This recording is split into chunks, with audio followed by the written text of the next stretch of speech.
You can purchase a brand new light and fixture and have it delivered to you or pick up from one of our locations closest to you. Careers Building Supplies, building together. For more information, send us a WhatsApp at 434-1224 or visit our website at careersbuilding.vc. Careers, Hazel's terms and conditions apply. We giving you the best throwback. I love it. On 106.9. All original up top. Stay tuned. Listen them out with that song. Part 2. All you see them a go like them run the place. All them a run and them come out in them race. All them a come and go like bad boy too.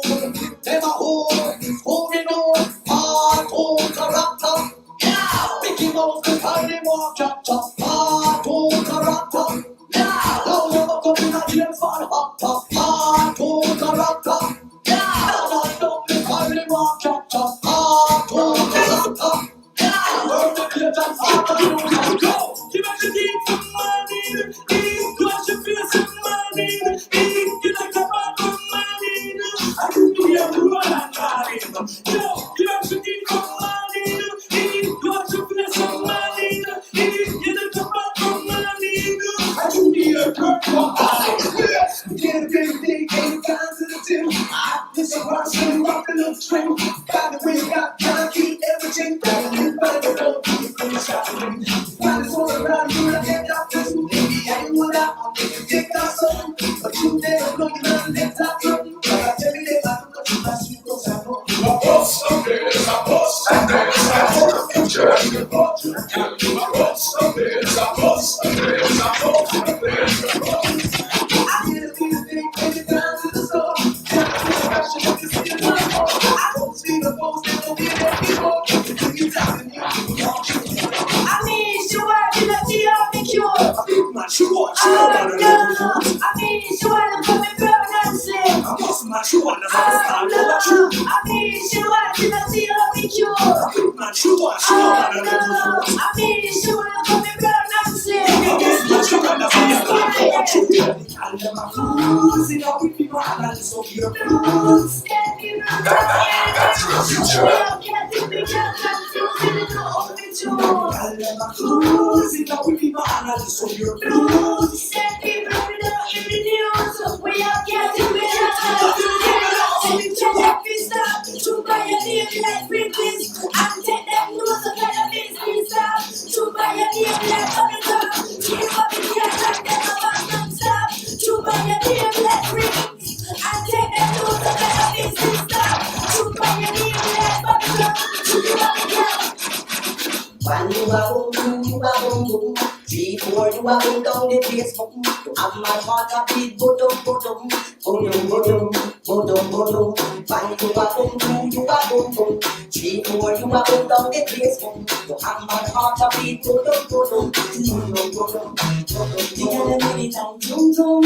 I'll let me hear them say yeah, oh, yeah, oh. You gotta make it tight, zoom zoom. I'll let me hear them say yeah, oh, yeah, oh. Somebody street and every man goes and hear them a dance. I can hear them a shout, them a cheer. They a dance and a Versace wear. We feel them and we don't care. Here a little girl them a pick up and a cheer, but I don't know who them a scared. Tell them a girl out here. We don't tell them say you know we're out here. Tell them no, never know, not for the way. You gotta be like zoom zoom. Don't make me hear them say yeah, yeah. Hey, like zoom zoom. Don't make me hear them say yeah, yeah.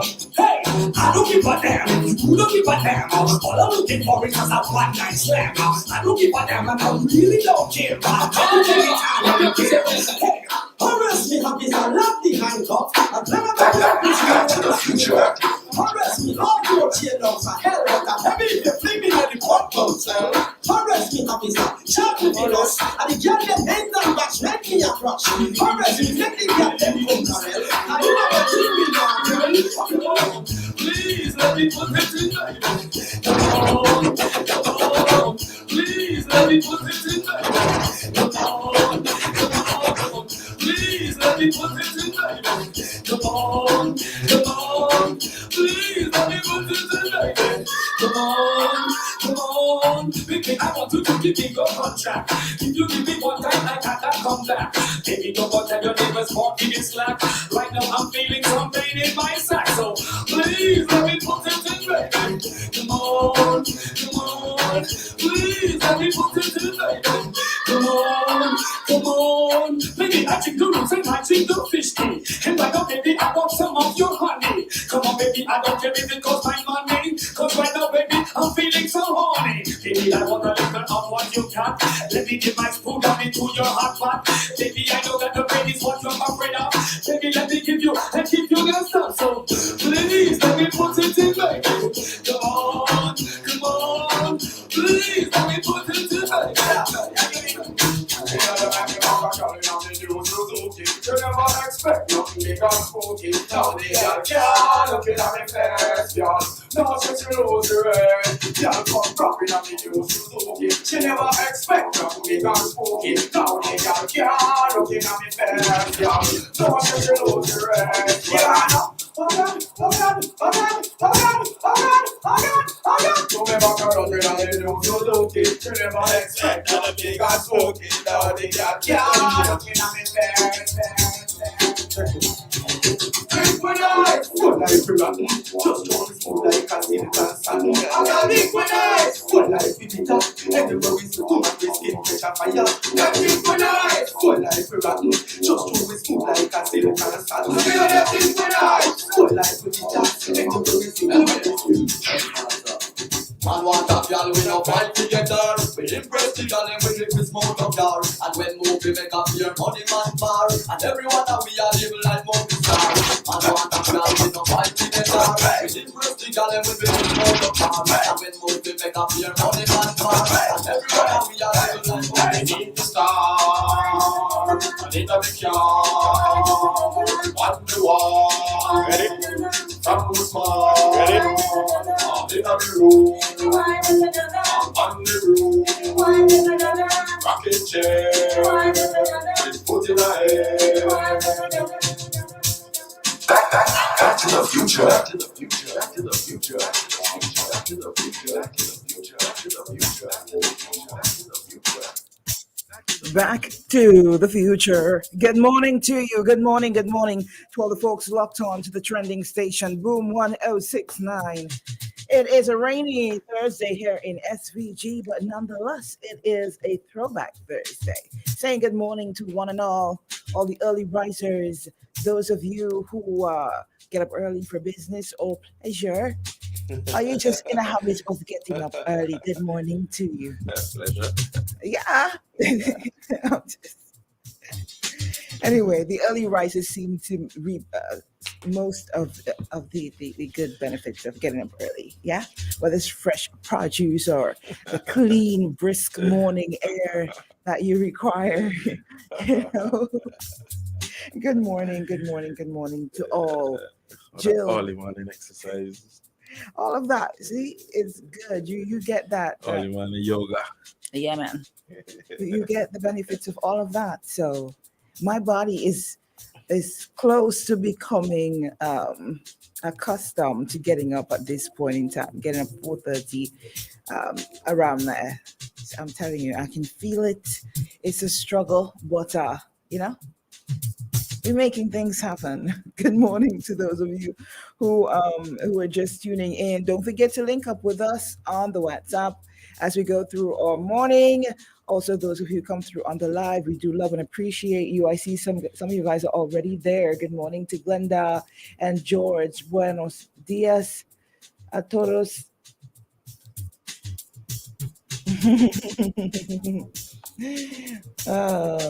Shady the Lone Ranger.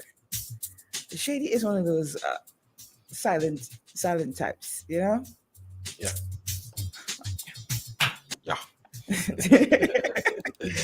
Big shout out to all you guys in and around Kingstown. We entered Kingstown. It was nice and clean. The rain is upon us. I think it's going to be intermittent throughout the day. The weather says it's about 28 degrees Celsius and it's going to be partly sunny. So please note, so dress for that kind of weather. Walk with your umbrella. I know men don't like to walk with a lot of men don't like to walk with their umbrella. But good luck to you, all right? It is 7 o'clock. We're going to go straight to the top and we'll be right back in this spot. Boom 1069 is trending. Turn the music. Turn down the lights. Blazing on the air at 1069 FM.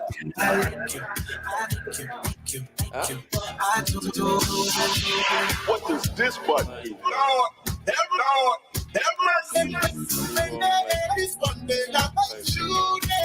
On your phone or device at tunein.com or on Instagram, Twitter, Facebook at Boom SBG 1069. We giving you the best throwback. I love it. On 1069. Message or anything.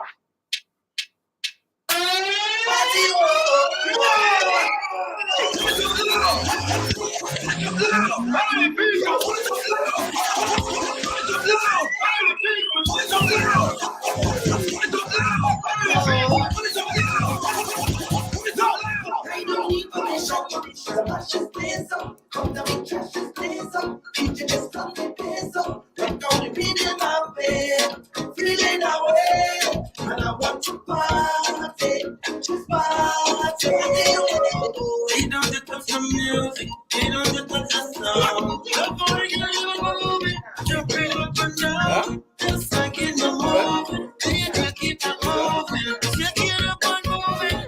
Let's take a look moving, let's make a mic moving. All the big and moving do. We know how to go to some place, go to some place, partying, partying, partying. So much fun.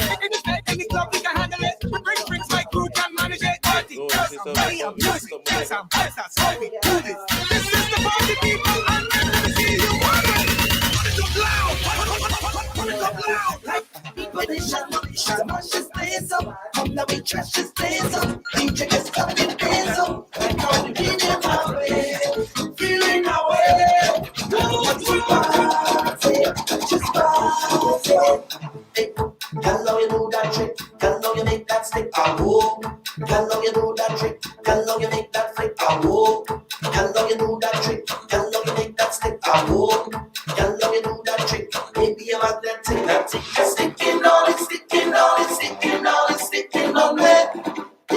On me. Oh, baby, girl, it's sticking on it, sticking on it, sticking on it, sticking on me. On me. Girl, push it back on me, girl. You know I love it so bad.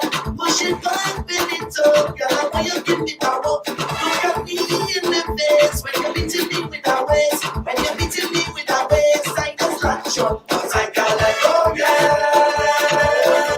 Your bumper is a magnet. I stick on like a magnet. I can't let go, girl.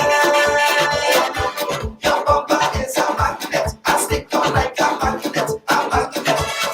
Girl, love you do that trick. Girl, love you make that stick. Girl, love you do that trick. Girl, love you make that stick. Girl, love you make that trick. Girl, love you make that stick. Girl, love you do that trick. Baby, you want that trick. Control everybody like you got some bell on his spine. Profit up a bumper like you live in some of my crime. Never look so getting hot and pressure on me waistline.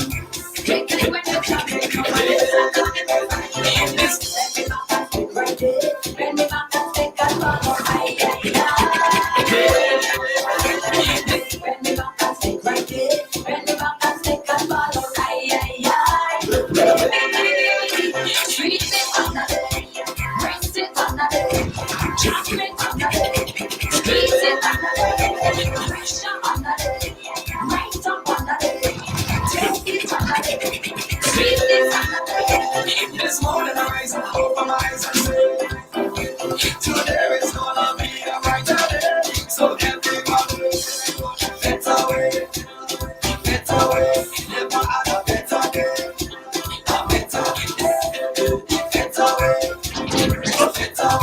Jaja to my stress away, stress away. 'Cause I'm feeling high, I am so alive.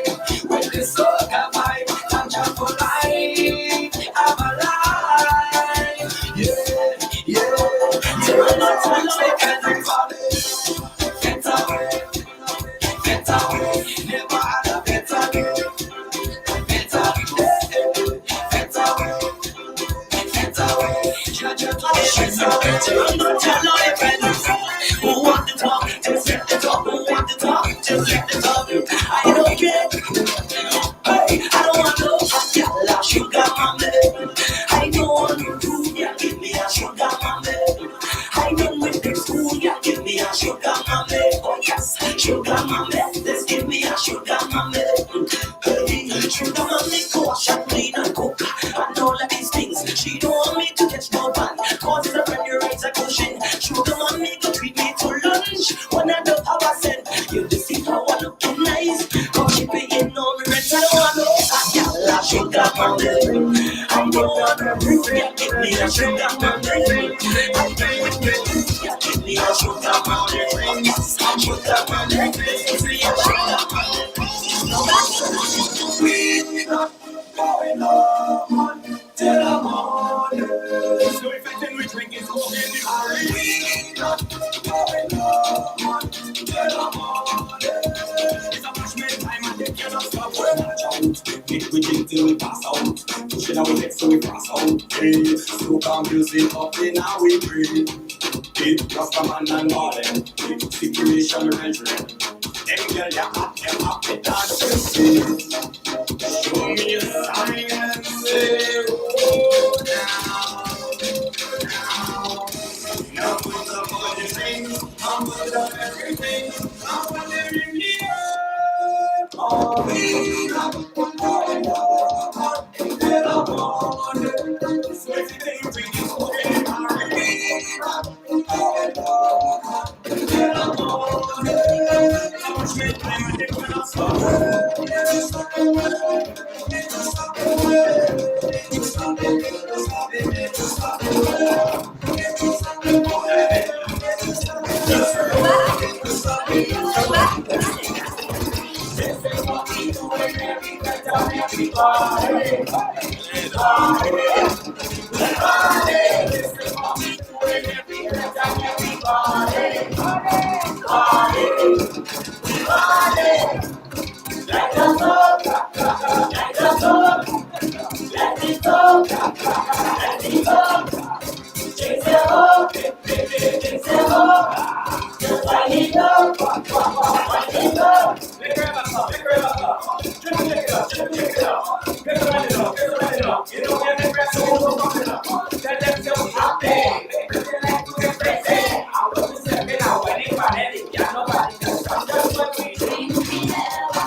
The number one morning show in the SVG.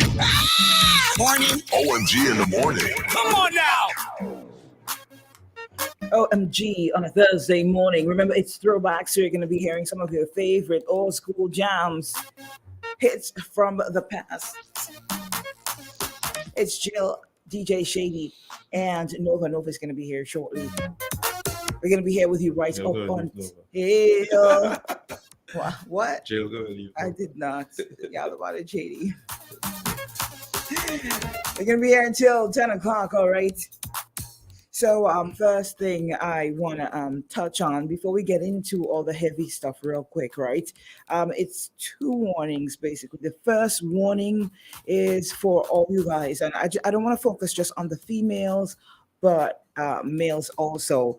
When you are jogging, whatever time, some people prefer to start jogging around like 5:30, going into 6 o'clock. Some people come out earlier.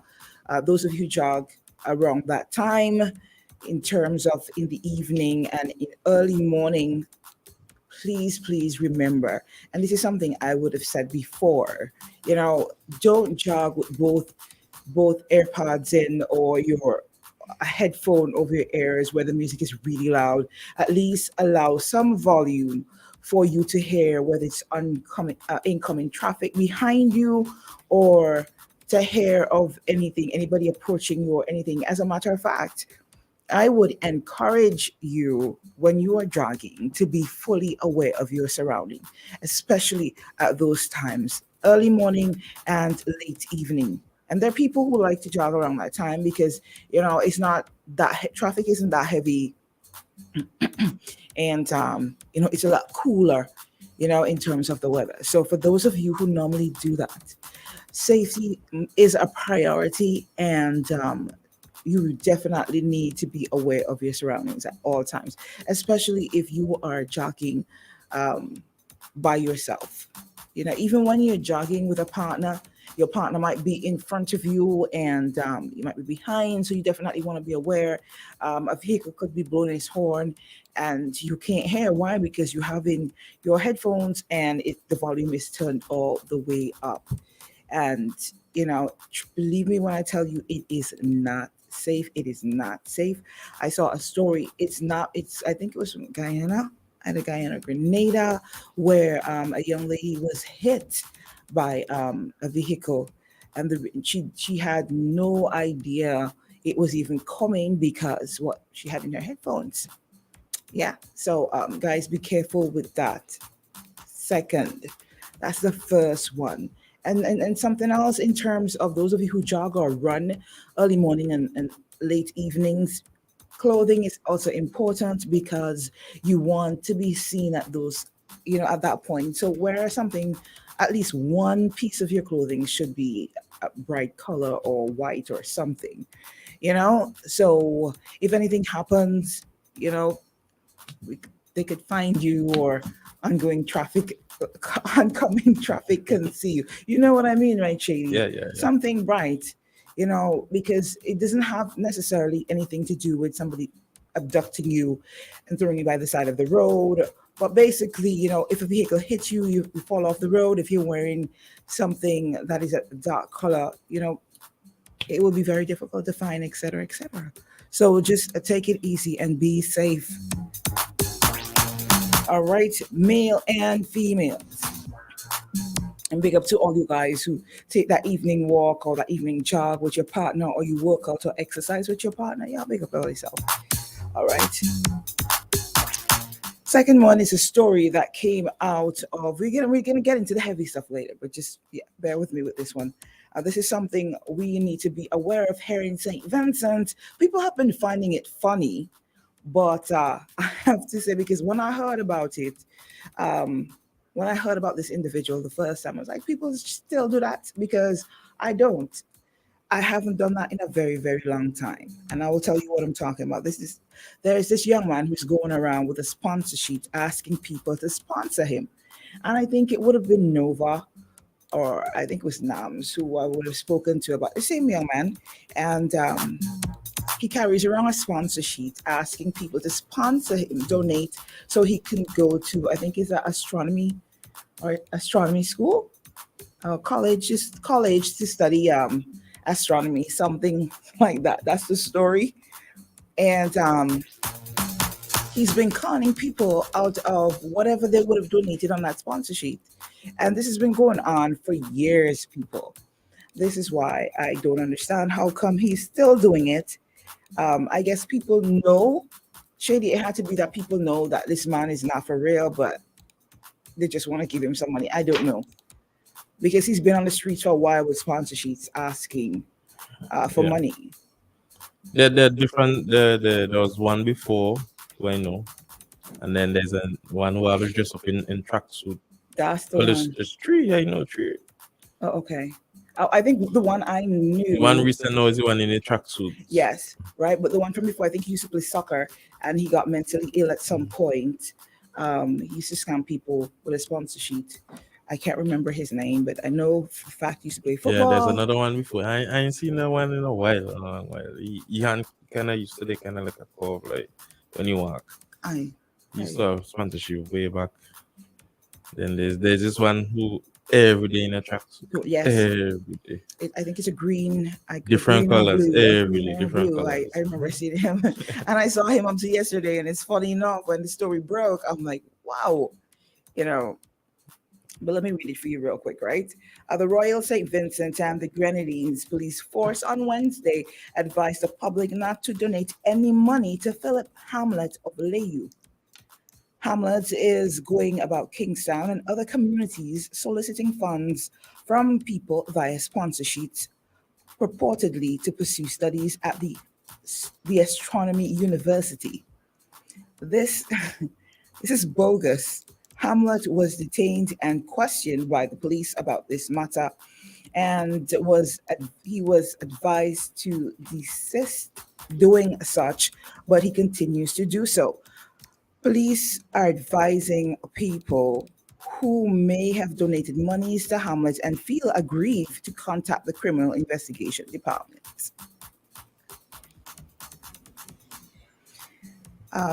If you feel aggrieved, and so if you don't feel aggrieved, don't report it to the police. Okay, this is not a crime. It is not a crime to do so, I guess. What do you know? I mean, it's a form of fraud. So I guess they picked him up and just let him go with a warning. But then after I guess they can charge him unless if somebody report it. Report him. Point taken there, for real. Because but he's committing a fraudulent act. The evidence is in him going around doing it. The evidence is the fact that, he's been doing this for years, saying that he's going to this university for years. I'm sure if an investigation is done, there is no University of Astronomy. I'm not saying there isn't, folks. I'm just saying in terms of what he's talking about, because I'm sure it has a name, right? A specific name in a place. Because I'm sure when they questioned him, they would have asked him, okay, where is this university? Or, in all those things. It's just a matter of doing an investigation and saying, you know what? You're committing a fraudulent act and robbing people, tarnishing reputations, etc. I don't know. But we can look at it from another perspective where people are going to say, oh, leave the man alone. The man just trying to eat a food or whatever, because that's what people are going to say. Don't lock him up. He's just trying to survive. Time's hard. There are people who would say that, right? So y'all tell me what you think. Let's go real quick to to the WhatsApp and getting some of the comments while we wait for Nova. Nova's here. I'm just trying to just give him some time to come in on this conversation, because I think it's between him or Nams would have had an encounter with him, and they were giving me a story about the situation. But Sophia, good morning to you. Mary, darling, good morning. Good morning. Highly favored child, good morning to you. Rohan, good morning. Good morning, everybody. Good morning, Bernadette. Good morning, guys. Mwah, mwah. All you guys, it's good to see y'all coming through. Bernadette is saying, Marvin, good morning to you. Bernadette is saying, I wonder if anyone ever asked him where that university is located. I'm saying, for me, right, I really do not. I would quicker give to a charity, you understand, than to give people on the street. You understand? Don't watch yourself. You don't like how they would have the Girl Guides Association. They would come out and they have their bake sales, all of that. I would quicker donate to that by purchasing something or whatever, dropping money in whatever, right? That Salvation Army, all those things, than to just give, because people are so fake. And to use a politically correct term, they are very fraudulent. All right, people will scam you out of your underwear if you let them. I am telling you, that is how bad it is these days. So, and in terms of sponsorship, I have always been unsettled by it, because too much has happened in the past, right? Too much history with sponsorships, you donating to money, donating to causes that don't exist. You understand? Sometimes you don't give $2 and you give like a $10 or $20, depending on the the cause, and you will want the money. You understand? But out of the goodness of your heart, you decide, well, you know what? Let me give to this cause. And sometimes you can't get back your money. You can't get it back. Money gone. Exactly. So in this case, how if somebody reports him and come in and say, well, you know what, I had donated about $50 to his cause thinking he was being truthful, how are they going to get back the money? One, because he's not working anywhere. That's why he is frauding people, scamming people. So him going to jail, that like how is that going to benefit you? It might benefit others by keeping him off the street and preventing him from doing it to other people. But really and truly, you're not going to get back your money. You are not. So you guys can let me know what you think in terms of this. Should people be reporting him in terms of calling police? You need to lock him up, etc., etc. It done gone. So I mean, this warning is not going to work. It is not going to work.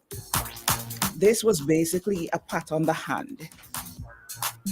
Nova, I really want you to come in on this conversation because I think I think it was you or Nams told me a story about this guy. I can't remember exactly who. If it is not you, then we can move on real quick. And of course, first morning to everybody. Okay, I don't think his mic is working, Shady. Hold on. Oh, okay, it's good. Is it working? Okay, it's good. One second. Okay. Pull myself together. Yes, guys. So someone is saying they're following their leader. What does that mean, Michael? Wow.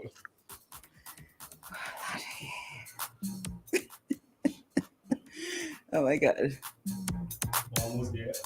It's okay, right? I think see y'all are something else over there. You don't even need to explain any further. For real. If he said he has education to go university, why is he not working? That is a good question to pose also. Is he working? Just not legally. All right. Ready? Yeah, real encouraging, you know. All right, Nova, we're ready to go. Good morning, everyone. It's your favorite supervillain, Nova Sombin. I'm here in the building this morning with Jill and Shady on Boom 106.9 OMG in the morning. We're going on to my Facebook people, my favorite set of people, boy, the ones who don't like me. We're going on. Jill, how are you doing this morning? I am good. I feel good. I'm very grateful this morning. Yesterday in the afternoon, I wasn't feeling too hot, but you know, I am here. I am pain-free, so all is well. True. Water sponsored by Summers. Just have to make sure I say that one time, okay? Oh, you got Summers water. Yeah, I got Summers water. I like the canteen also. I know Ken's not gonna like me to like me say this, but the best marijuana company in St. Vincent and Grenada that sponsor me some water. So thank you very much.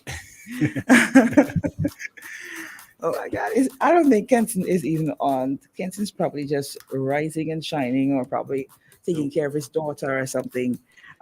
Jill, the situation, I know the guy. Right. I think so. It was you who had mentioned. No, I didn't mention it, but I know the guy personally. But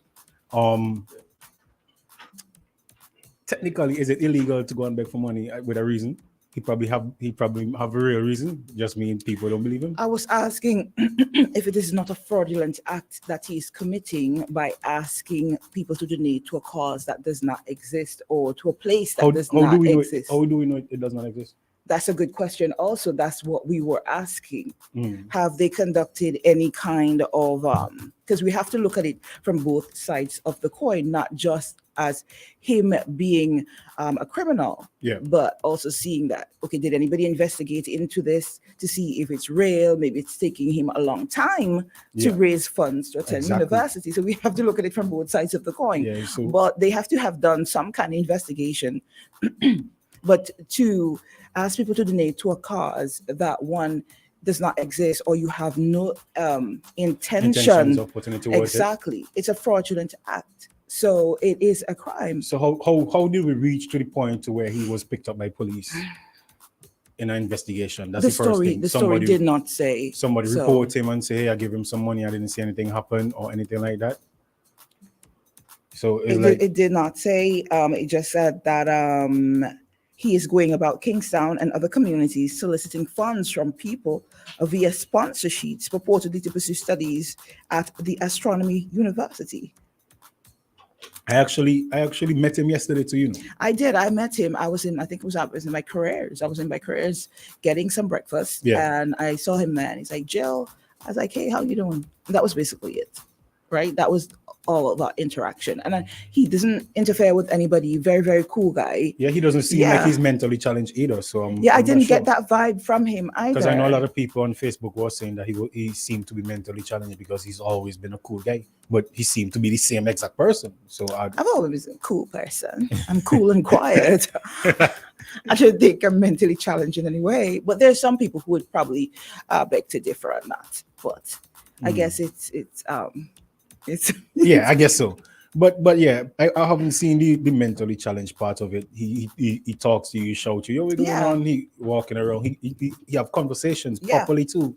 So that I'm aware of, he doesn't steal. He's never committed a crime in terms of that I am aware of. Yeah. Right. And I think the police would have mentioned it if they had picked him up for anything before. So he's harmless in terms of violating you in any way besides taking your money. Ooh, you have a caller. Good morning, you're live on OMG.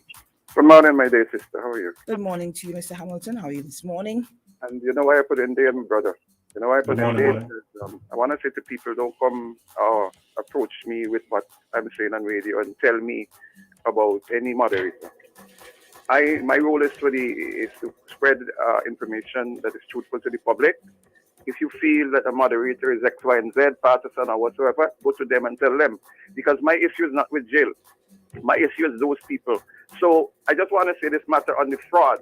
This is Mr. Hamilton. I could stand in front of, give me a judge, any judge you want to speak about, and tell them what is fraud. Because I was part of an institution that practiced fraud. And what did I do? I go to the management. And when the management literally didn't listen, I went to the board. Members individual, I could call the name. And then I went to the chairman of the board and said, people, these individuals are stealing the institution of Jesco money. And you know what was happening to me? I was told to stand down. I was going to hold the party, such and such. And I remember actually going to Cousin Straker. It's my cousin. Mr. Hamilton, real quick, you kind of strayed from what you were originally Well, trying in to say. reality, what I want to quickly come back home to fraud. The police seem to be very selective. Here you have a youngster or somebody involved in a situation where they're trying to make money. You go to them and you warn them and say that if you do X, Y, and Z. But when you see fraud, it cannot be selective. It must be that if arms of government or anybody, doesn't matter what position they are, whether they are Hamilton, whether they are judge, whether they are what position, that you have a responsibility to deal with fraud. But it has not happened. You want anything more fraudulent than what has happened to us with young people, police officers, citizens giving a responsive assurance that we are giving you something to put in your blood to protect you. And fraudulently, there's no evidence. And look at what has happened with all of the situation that has happened, even at NS and other institutions. And I'm only saying to you, we love to come on and say what is fraud. Fraud has been practiced within the arms of an administration and across by other people. And conveniently, the police basically, I could tell you, I ain't talking no guesswork. And so we discuss fraud, that we are telling our citizens it is wrong. It is wrong to deceive people. It is wrong to spend people money without giving them any kind of accountability. It's just as bad because you are in a position where you're working for the state. You're working with taxpayers' money. And because for me, it's like it seems like it, because let me give you one last one. You know what hurt me? I heard, from my wife that, that there's posted on a website that a guy's charged for, by the police for eating. I said, but Lord help me, Jesus, it can't be real. I called the police yesterday to tell them if it is true. I cannot understand it because I want to know if the current acting commissioner or any police officer or any citizen are not eating. I used to go to, when I went out with my car, I eat. What I know is that you really have to be responsible about keeping your hand in the focus of it. And so maybe I could see for drinking, I could see that. But and drinking and driving, I could see that. But I can't understand that who don't eat in a car. But I'm saying selectively, I said to the police that if it is that a guy is charged, then every individual, whether you are government, Jill, what we have here is a situation where people are targeted because they don't pull to a particular line. And I want to thank you all very much for you to understand. When I said to you yesterday that I criticized Dr. Friday, a man who I gave support to. I wasn't criticizing because he just out in the blue sky don't want that. I have done my assessment about from not hundreds, but I think I've reached about 70 something. What do you think? What are you thinking about the? In fact, most people don't even want to listen to what is happening in Parliament because they're disappointed that these people in Parliament is not. And I'm saying that presentation by Dr. Friday basically is a shameful presentation, and that is why I said thank you all very much.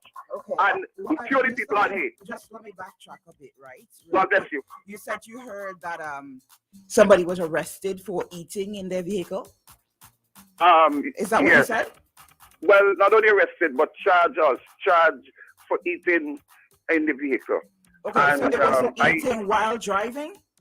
Well, the thing is that, I could say that for me, I've been eating when I was driving. I'm telling you now, and I could tell you a lot of police officers saw, yes, they're eating. So I'm talking, I could tell you, I could see a lot of persons were eating in the vehicle yesterday. It's something that we do not naturally. But I'm only saying is that why one person charge everybody police? If you can't be taking out maybe bill. they haven't seen anybody else doing it. Maybe that person. The reality is that the police I spoke to yesterday said that he admitted his eat. He had what? He admitted his eat. Okay, me ask you driving? Do you drive, Jill? No. Okay, well, anybody that driving? But what I want, you keep telling me about make sure when people come on here, they put out the facts. So yes, I want to make sure, was it that he was just in his vehicle eating or he was eating and driving? The reality, Jill, is that I went out. I'm talking from and maybe you could backtrack and No. I want that's no. not what she's asking. Yeah, I'm just asking if that's why they arrested him, because he was in his vehicle eating or he was eating while driving. He was eating while driving. I just want to say again, I wouldn't know. But Mr. Hamilton, if you don't know, you can't speak on that either. No. Let me say, come on here. I have to hold you accountable as well, Mr. Hamilton. I called the police yesterday. I called the police yesterday. Before my brother tried to understand. If you call the police, did they give you the No, facts? but let me say this to you. I want people to understand what you said. I agree with you. But for me, if it is news or any newspaper that is alarming the public, they must investigate it first before they put it out. And I want to say clearly. But Mr. Hamilton, you have to investigate it first before you speak on it. No, my brother, let me tell you something. How many times have you heard people calling? You said, Mr. Hamilton, when we come here, when we have callers call the program, right, to give their contribution, we have to make sure it's factual. You would have given us that Hamid is the only one that don't come on the radio. The only one that don't come on the radio and listen, let's investigate. I am saying here, I'm not just claim that you did not know. No, but don't tie me up like if I am saying. I am saying I don't be in there. When you have a murder, I don't know what happened. No, that's not what we're talking about. Let me make it clear again. Let me put it in a different way so that that you all understand. If it is that an individual, because it's not just this incident alone. I start by showing you that there were thousands of incidents that happened that I had evidence to. That is the point. And I'm only saying that don't come and tell me that I don't know whether if it is that a guy was charged for eating. All I'm saying, I'm not saying that the police don't have the right to lock him up or charge him. But all I'm saying, it must go across the board. We don't drag it out. So but I'm saying I was eating, so backtrack and put me and charge me. Okay. All right, Mr. Hamilton. Okay. Love you very much. Okay. We also have to hold you. Thank you. Accountable, as well. not because it is you who come on and you chastise us and you tell us, make sure people come on here, they tell you, bring facts and they do their investigation. Yeah, Exactly. but with this story, from what I read, he was charged because he was eating and driving. And driving. You understand? Yes. I don't see any police officer in their right mind would see somebody park up in their vehicle, probably just eating lunch somewhere, and you go knock on the glass and say you're under arrest for eating in your car. Yeah. You know, that's why I wanted you to backtrack and confirm that's actually what you said, What you're because saying, that's yeah. that's not how the story goes. But okay, you know, sometimes, you know, we slip up. It's human. Yeah, we're humans, man. You know, but like I said, we have to hold each other accountable the same way all the people on the live hold me accountable, the same way we're chastised, you know, on here for just voicing our opinion. Exactly.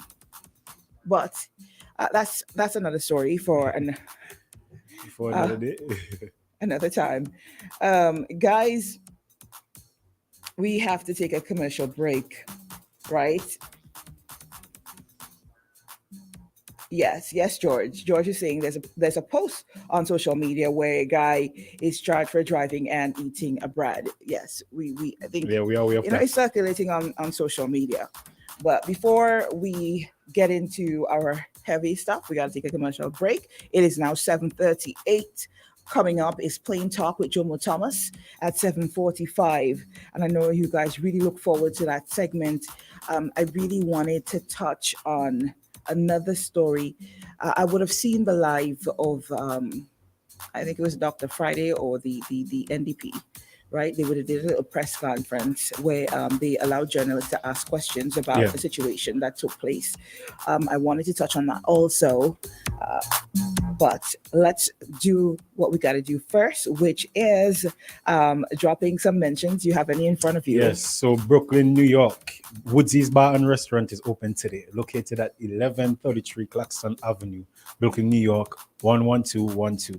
Get appetizers like pulled chicken sliders, mozzarella sticks, or even guacamole and plantain chips. Or feast on our all-American burgers, chicken, rice, and peas, or cassava fries. Caribbean skirt. Woodsy's Bar and Restaurant, 1133 Claxton Avenue, Brooklyn, New York. All right. Flow into the new year with high-tech home surround sound system when you sign up for the new Hub TV and broadband package from Flow. Elevate your home entertainment with new features like a pause, rewind, fast forward, record, voice command, and more. Enjoy the theater at home with this package for only $199 per month. Before you even read the next one, I wish there was a remote for people. Like, I swear. Like, let me just take that back because, I don't want nobody to be able to control me, right? Right.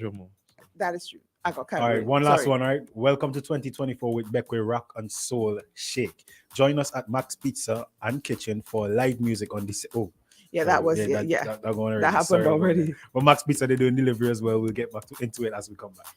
All right, today at 10 p.m. in the afternoon is the last time. That's your cutoff time for orders. You can get your pizzas tomorrow, so get on it. OMG in the morning on the trending station. Fly this summer with Inter-Caribbean Airways. Flights from St. Vincent to St. Lucia, Grenada, Barbados, and onward connection to Dominica, Antigua, St. Kitts, and Guyana. To book your flight, visit intercaribbean.com or your preferred travel agency. Inter-Caribbean, connecting you and the Caribbean. This Christmas, get huge savings when you shop at.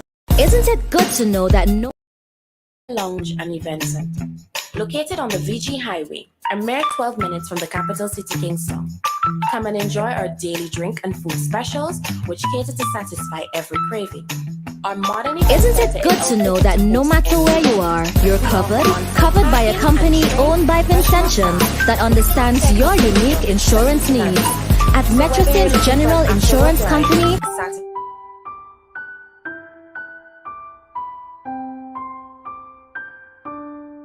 This Christmas, get. Isn't it good to know that no matter where you are, you're covered by a company owned by Vincention that understands your unique insurance needs. At Metrosint General Insurance Company, we've invested 50 years of service to guarantee that you have the peace of mind that you deserve. When it comes Isn't it good to know that no matter where you are, you're covered? Covered by a company owned by Vincentions that understands your unique insurance needs. At Metrosint General Insurance Company, we've invested 50 years of service to guarantee that you have the peace of mind that you deserve.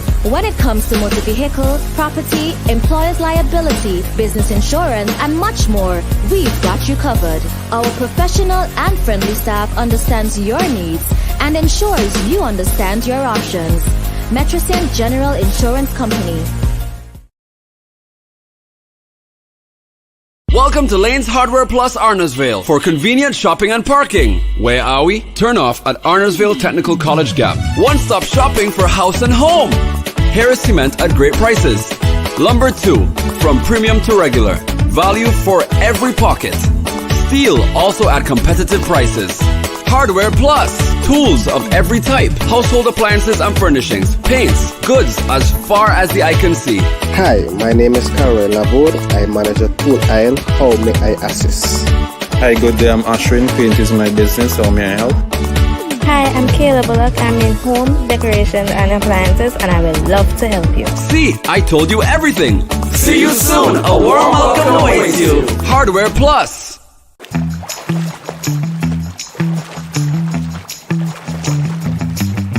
Welcome to Signature Restaurant, Bar, Lounge, and Event Center. Located on the VG Highway, a mere 12 minutes from the capital city, Kingston. Come and enjoy our daily drink and food specials, which cater to satisfy every craving. Our modern event center is outfitted to host any event. We offer on-site parking and trained professional staff with top-tier customer service second to none. So whether you're looking for an after-work line, Saturdays at the pool, or romantic Sunday dinner, contact us today at 1784-456-6518.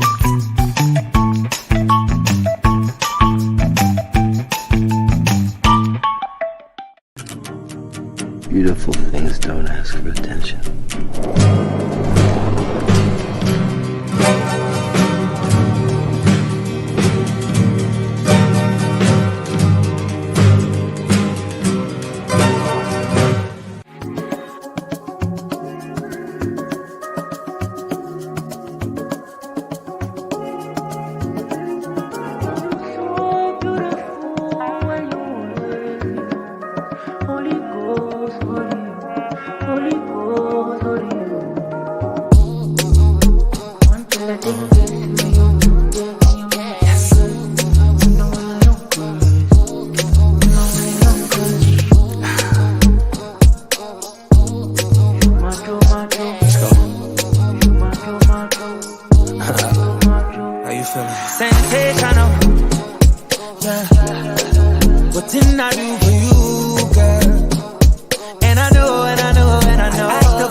She West Coast.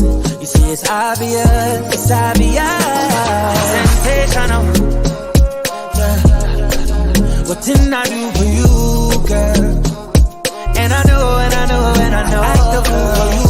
Love like a riddle, yeah. Give me the clues to the riddle. Oh, wow, laugh just a little, yeah. Life's pretty sweet, can be bitter. It's one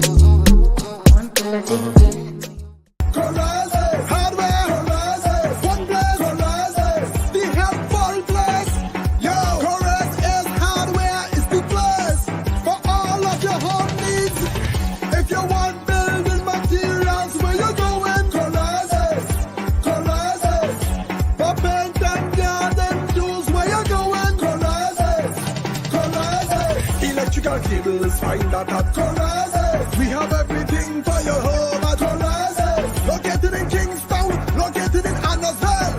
Pembroke, Diamonds and Beckwell. Shop at Corazes. Hardware Corazes. Helpful play Corazes. One play Corazes.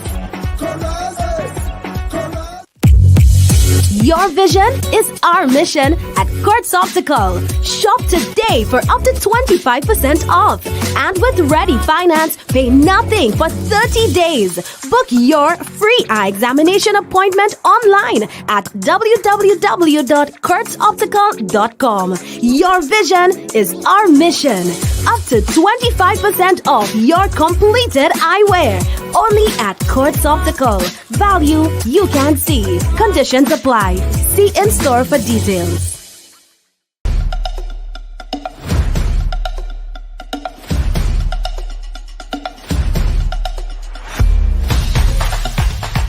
It's now offering FastPay, an online service that allows you to settle your bills in less than 2 minutes. Need a receipt? FastPay will send it to your email immediately. Use FastPay now for convenience, safety, and efficiency at discoverflow.co/fastpay.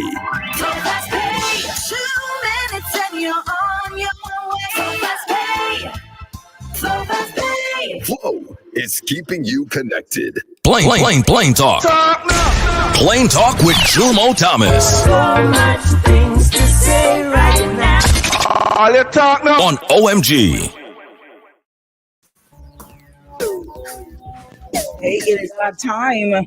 It's time to get interactive. It's Plain Talk with Jumo Thomas, and Council's here, and he's ready. Good morning, Jill. Good morning, Shady. Good morning. Good morning, Nova. Good morning, most of all to your listeners. I want to talk a little this morning about what happened on Wednesday. Yes, we want to hear it too. With the rather rushed conclusion of the 2024 budget debate. I think it is unfortunate that happened. I believe that there was so much to debate.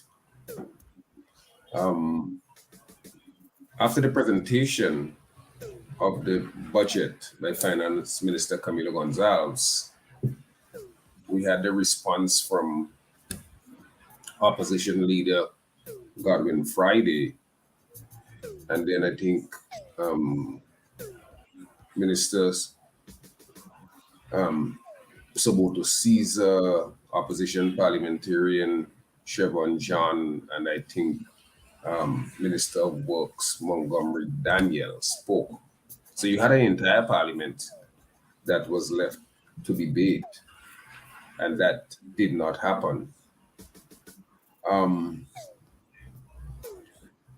I think that this should have been a really crucial and important debate, because in that plan, I mean, in that budget, the government outlined its plans for the 2024 fiscal year. And it may be argued, it can be argued, I'm not so sure how many people will be persuaded by that argument, that by laying the budget in the parliament and having a response from the leader of the opposition, that the plans were clearly laid and there was really no need for all the ministers to go through, or the opposition parliamentarians to go through the motions of picking it apart or applauding it in one way or the other. There's an argument to be made for that. But I think that critical issues confronting the nation, unemployment, of crime, problem with homicides, I think that we should have heard more, and the country was entitled to hear more. And I think it's unfortunate that we did not have that. And I think too that the Speaker of the House of Assembly, Speaker Rochelle Ford, maybe acted a little too rashly, maybe a little too quickly. Actually, having been goaded, I think, by the Prime Minister to call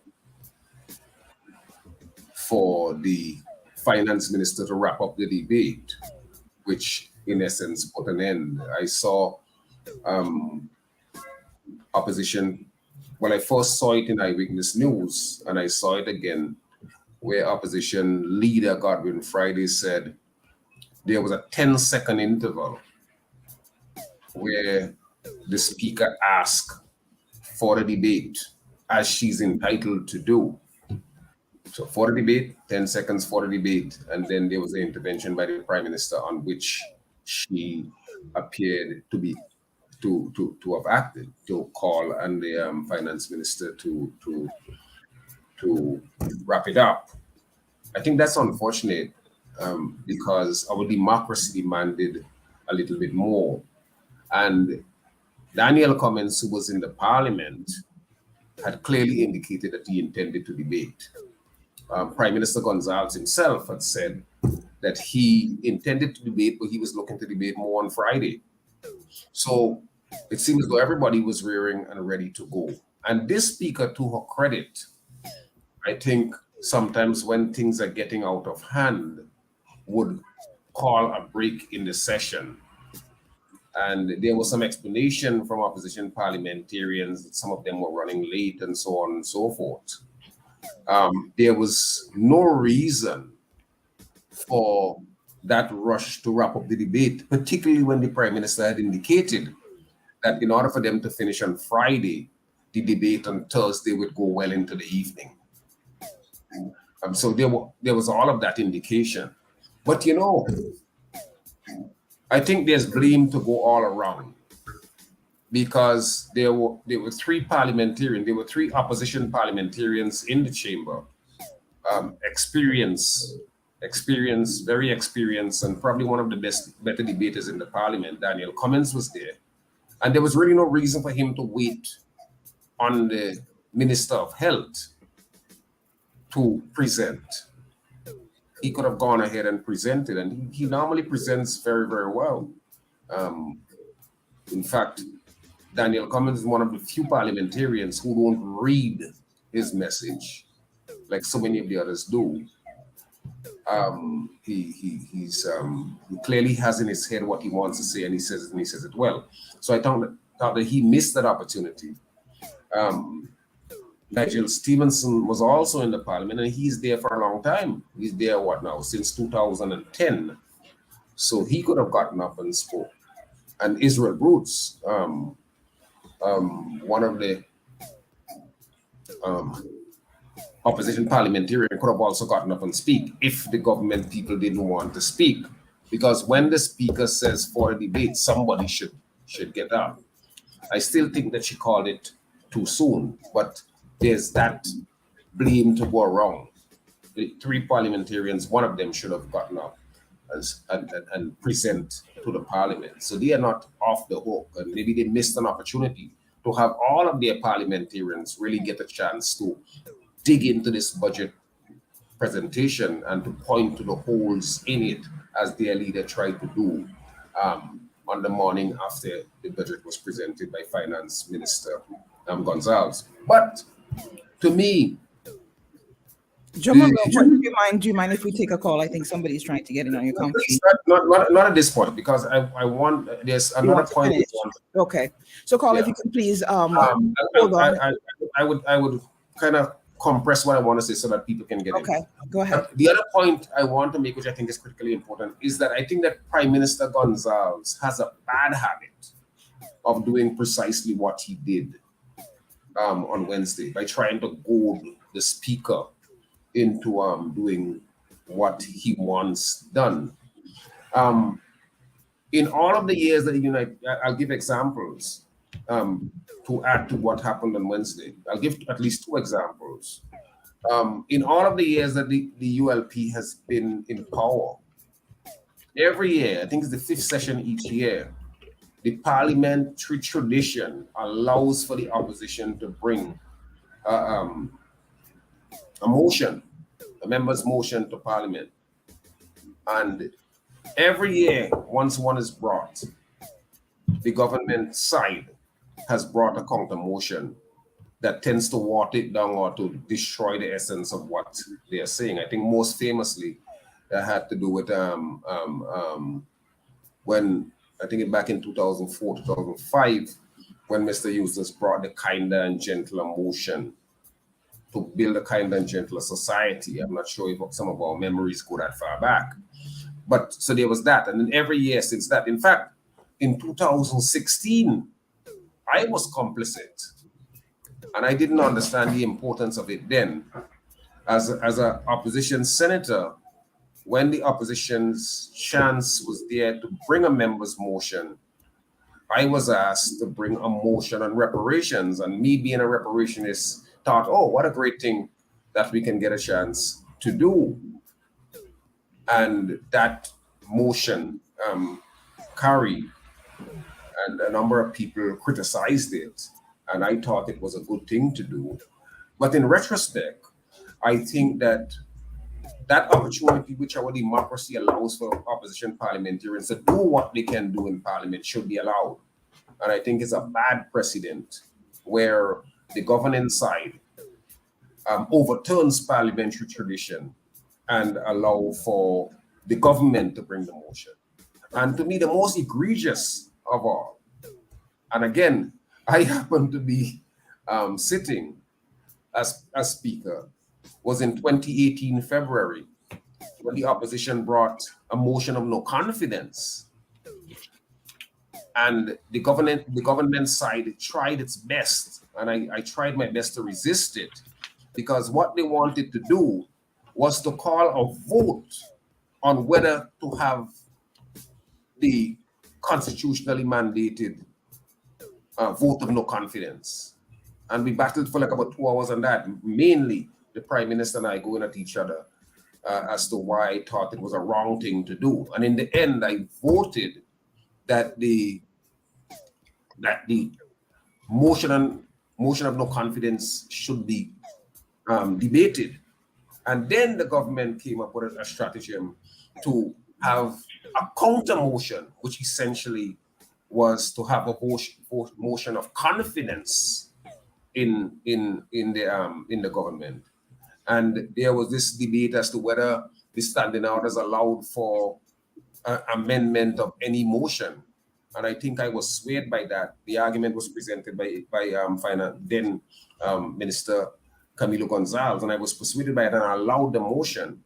And then within hours, I realized how stupid and foolish and incorrect the ruling was, because the motion of no confidence is a constitutionally mandated piece of law, and no standing order. In other words, a law could not overturn a constitutional order, which was the highest order of the land. And I foolishly, stupidly allowed for that motion to go through. But again, that was the insistence of the Prime Minister. And here again, we have yesterday where he literally goaded the speaker to, I think, inappropriately end the debate. So there's that tradition. And I think that it's an assault on the parliamentary tradition. It's an assault on democratic representation. And in fact, if you remember, before the speaker allowed Finance Minister Camilo Gonzalez to wrap up, Daniel Cummins, I thought, made a most passionate plea to her. Look, rethink what you are doing. The democracy, the people of our country deserve better. And she disregarded that and allowed. I thought that was a bad thing. And I think that our institutions are being shredded, actually. And I am of the considered opinion that they are being singularly shredded by the leader of the governing party. And I'm not sure we're going to get past that until the country gets past him. That's my take for this morning. All right. So those of you who wish to ask counsel any questions, feel free to call after we go to the top, because we're going to go to the top real quick and we'll be right back. So those of you who wanted to come in, do so right after the top. Boom 1069 is trending. Turn up the music. Turn down the lights. Blazing on the air at 1069 FM.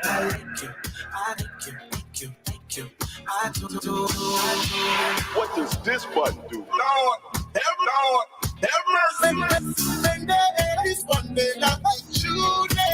On your phone or device at tunein.com or on Instagram, Twitter, Facebook at Boom SVG 1069.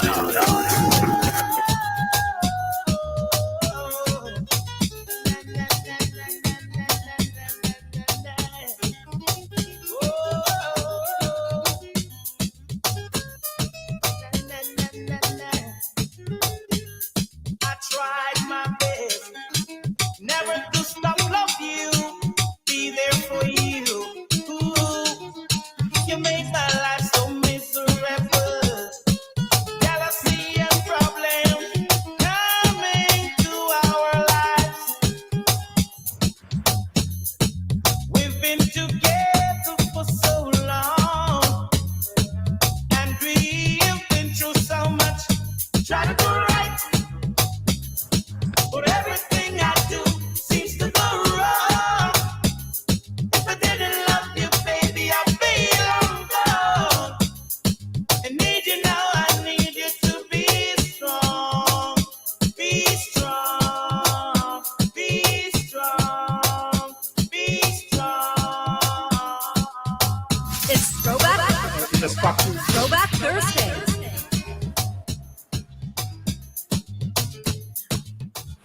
All right, y'all. We're on with Plain Talk with Jomo Thomas. And to the caller who has been calling, feel free to do so now, because I think that caller would have probably called like 3 times. Feel free to do so now. It's important that we get these things out of the way and also respect council's time. All right. Good morning. You're live on OMG. Hello. Good morning.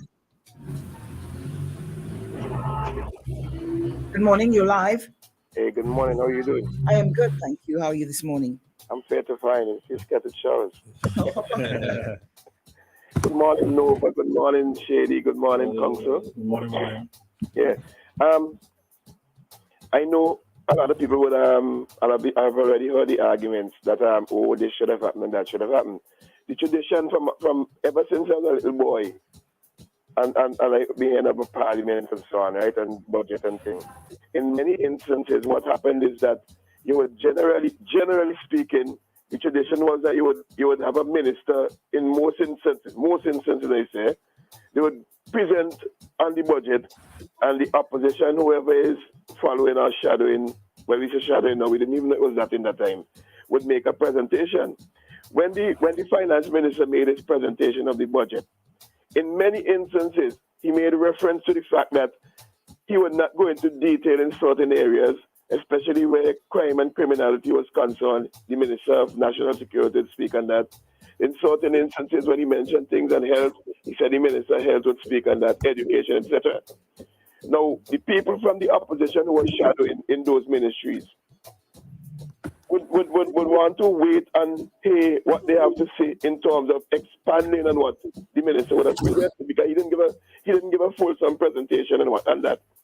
I know they should have gotten up and said something, but what kind of presentation would I make if you tell me that, okay, the Minister of National Security would make his presentation on this aspect, would say forward on that, and then... But my brother, the flaw in that argument is this, right? And I have said it time and time again. Take, for example, Finance Minister Camilo Gonzalez spent close to 5 hours, or just over 5 hours, presenting the budget. And Leader of the Opposition, Dr. Godwin Friday, spent his allotted 4 hours rebutting. But he always does that. He spent all of the time rebutting. I remember when Revolutionary Prime Minister Maurice Bishop, well, before Maurice Bishop became Prime Minister in Grenada in 1979, in 1976, the New Jewel movement, which Maurice Bishop headed, was part of an alliance that won 6 of 6 seats in Grenada. It was him, of his party, it was him, Unison Whiteman, and Bernard Coro, were the 3 of them. But when Maurice responded to Gary's budget, he spent part of the time presenting what was called a people's alternative. So he didn't just criticize the budget. He spent some of the time saying, if we were in government, these are the things that we would prioritize. These are the things what we would do. The government is taxing here, we would not tax here, we would tax there. The government is We think that a school should be built here, whereas the government has not considered building one. So you don't have to hear what somebody is going to say. You can look at the budget generally. There's a big document that's probably close to 600-700 pages in front of you that you could use to do a presentation. Caller? Yeah, I think I agree with you to that extent. But when do they get the budget? When do they get their copies? That after the presentation by the finance minister? Yes. Okay. I think what is going on in Parliament is a travesty. I mean, we taking this thing for granted, and I think a lot of the issues that should be ventilated, people are just pussyfooting and making, doing their own thing. I wonder if it's a case that we have reached a stage now where they're taking us for granted, and they figure that, people don't really bother with that, and people don't listen to that, and they do their own thing, and everything happens, and we call that judge. What happened yesterday in Parliament? Parliamentarians always take the people for granted, and it's for the people to respond. I remember when the NDP was in power, for example, you used to ask Mr. Mitchell a question, and Mr. Mitchell disdainfully answered yes or no, without elaborating. Yeah, nothing out of that, man. So I don't want us to give the impression that what we are seeing here is a new phenomenon. I think what we are seeing might be on steroids, but it's certainly not a new phenomenon. I hope the people are listening, and I hope they open their eyes and seeing what is happening. That's the point. And don't make the necessary decisions when the time comes. I agree with that. I think the task of people like you and others, myself included, is to help to bring people to a consciousness where they can say enough is enough. We're not going to take this from whichever party.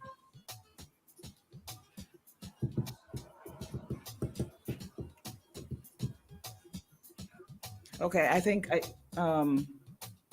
that's basically it, unless anyone else has any questions for council.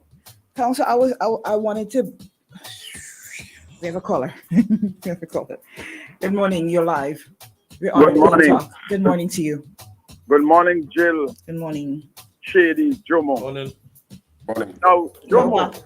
That's okay. They always forget no, Yeah. but that's okay. Yeah, Jomo. Yes, don't you think this is a disservice to the people of St. Vincent and the Grenadines, what happened yesterday? Because I'm not sure you probably just woke up. I said that. That's what I said in the commentary. Oh, you already answered that. Yeah. But I think one of my thinking is that, the people of St. Vincent and the Grenadines have to stand up more for their rights. And too many people is afraid to stand up for their rights in significant numbers in this country, because what happened yesterday has starved the nation of what is going to happen in certain personal areas. Like some people got some health issue, some people got some issue with transportation in the roads and the services. Some people are being overtaxed with the implementation of new tax raising measures by the government, and now they don't know. They don't have at least a template to say, well, listen, we've been overtaxed by this, and the opposition never had the opportunity in some cases to rebut them. And one of my problems with all of them, they have some very disingenuous people who is sitting in the parliament. Because when you go to parliament, especially at a time with the budget session, which is the finance that run this country for 12 months, and you have like the Prime Minister walk out and don't want to hear what the opposition leader is presenting, all that is disrespect and disresort and a disservice. But Doug, there are 2 points.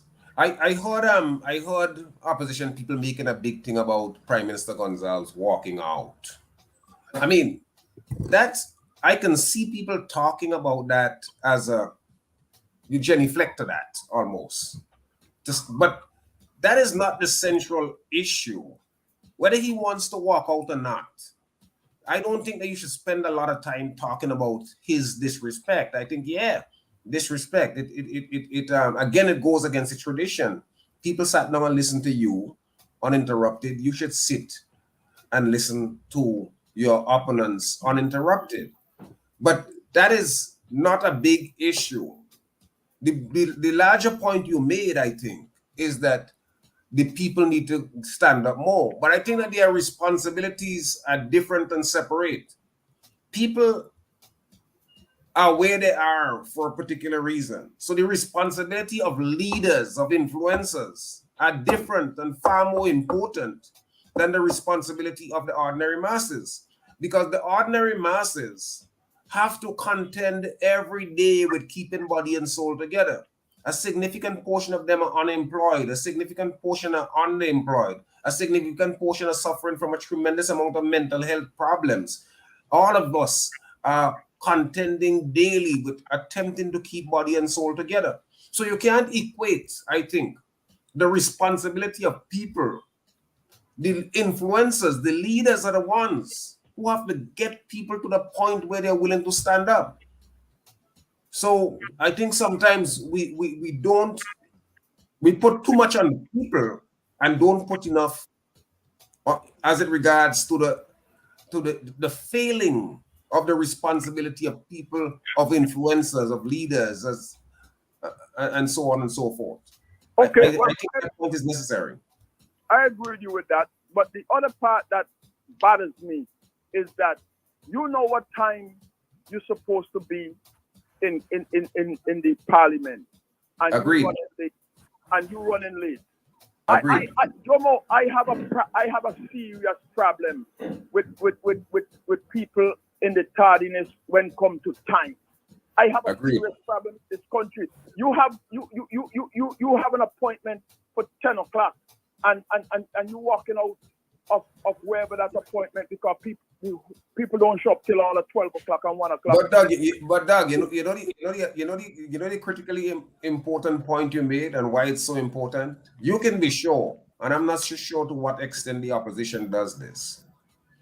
And I don't think that I'm exposing any secrets here. The ULP plans its things. It is highly possible that the ULP anticipated precisely what happened on Wednesday and decided that if it unfolds in the way in which it unfolded, the Prime Minister would rise and ask that the debate be ended, because that wasn't the first time that happened. Well, you remember some time ago, the debate was wrapped up very, very early in much similar fashion. Well, so I think sometimes the opposition get outmaneuvered because they're not paying attention to history, they're not paying attention to their own discipline and their own work. But I mean, you didn't even demand discipline there, because you had 3 opposition parliamentarians in the chamber who could have spoken, and each of them can speak for 45 minutes. Yeah, well, I agree with you with that, and I think what happened yesterday was premeditated. I didn't think it just happened like that. I'll get off and I'll listen off this. Thank you so much, caller. All right, Jomo, if you don't mind me, I'm putting in as well. I think Sure. they had enough time to do what they're supposed to do, but all those childish outbursts that happened yesterday caused a delay in what they're supposed to do. On both ends, the opposition and the ruling party, they had so much outbursts that didn't make no sense whatsoever and carried on so long, where you had people asking them to calm down and all of that. So all of that outbursts. You're right. I think what happens, right, in the parliament, a lot of the politicians themselves, and to some extent their supporters, people would remember the banter Yeah. and the crossness. I don't remember the But information. ask them what was a significant point in the budgetary debate. Most people can't tell you.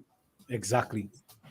And it goes to the point that you are making, that they spend so much time wanting to hear themselves or throwing red meat at their own supporters who cheer them on in the nonsense, that they miss the opportunity to do more substantive and substantial things.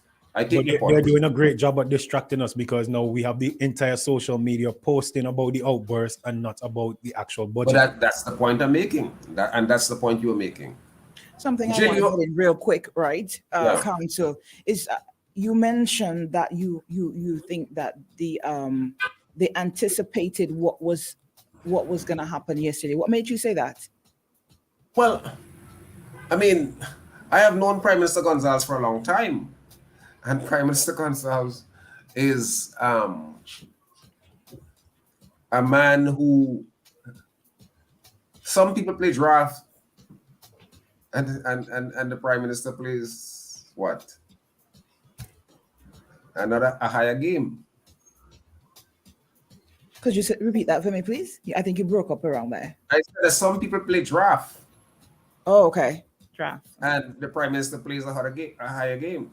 Chess. With that said, we have to wrap up because we have Mr. Weeks coming on shortly. No problem at all. So thank you so much, Jomo. I would try my best to I think I have a little bit more time, so I'll try my best to listen to Mr. Weeks. I normally miss him, but I will try my best to listen. All the best until we meet again. All right, then, Mister. Enjoy your day. Same to you. Thank you. Get ready to experience the ultimate destination for relaxation, unwinding, and socializing at Hotel Alexandrina's Culture Bar and Grill. Immerse yourself in our vibrant ambiance and savor. Isn't it good to know that no matter where you are, you're covered? Covered by a company owned by Vincentians that understands your unique insurance needs. At Metrocint General Insurance Company, we've invested 50 years of service to guarantee that you have the peace of mind that you deserve. When it comes to motor vehicle, property, employer's liability, business insurance, and much more, we've got you covered. Our professional and friendly staff understands your needs and ensures you understand your options. Metrocint General Insurance Company.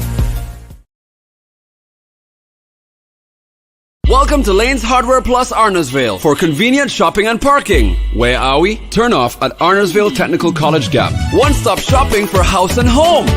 Harris Cement at great prices. Lumber 2, from premium to regular. Value for every pocket. Steel also at competitive prices. Hardware Plus, tools of every type, household appliances and furnishings, paints, goods as far as the eye can see. Hi, my name is Carol Laborde. I manage a tool aisle. How may I assist? Hi, good day. I'm Ashwin. Paint is my business. How may I help? Hi, I'm Kayla Bullock. I'm in home decorations and appliances, and I would love to help you. See, I told you everything. See you soon. A warm welcome awaits you. Hardware Plus.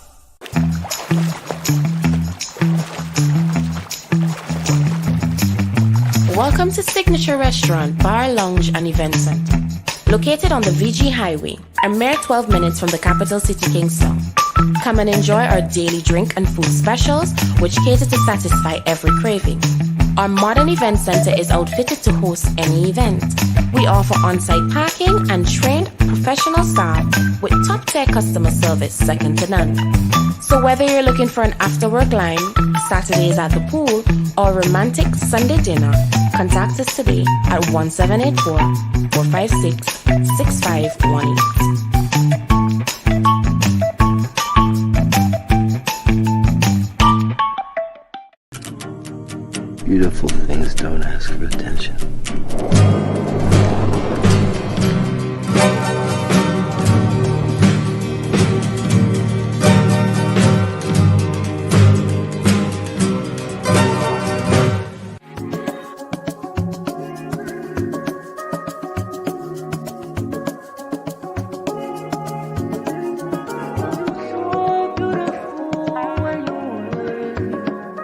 Holy Ghost, Holy Ghost, Holy Ghost.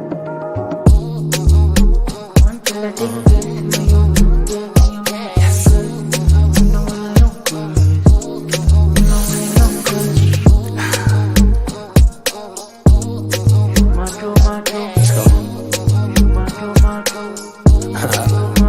you feeling? Sensational. Yeah. What didn't I do for you, girl? And I know, and I know, and I know. Act the fool for you. Love like a riddle. Yeah. Give me the clues for the riddle. Oh, wow. Oh, laugh just a little. Yeah. Life's pretty sweet, can't be bitchy. Tell me love her to the morning, nah, nah, nah. Love her to the nighttime, nah, nah, nah. I don't get nobody, I don't get nobody, yeah. If you give me body, I won't tell nobody, yeah. Valley girl, she wears clothes. Now she want me pool skirt, so me pool skirt. Valley girl, she wears schools. You see, it's obvious, it's obvious. Sensational. Yeah. What didn't I do for you, girl? And I know, and I know, and I know. Act the fool for you. Love like a riddle, yeah. Give me the clues for the riddle. Oh, wow, oh, laugh just a little, yeah. Life's pretty sweet, can't be bitter. It's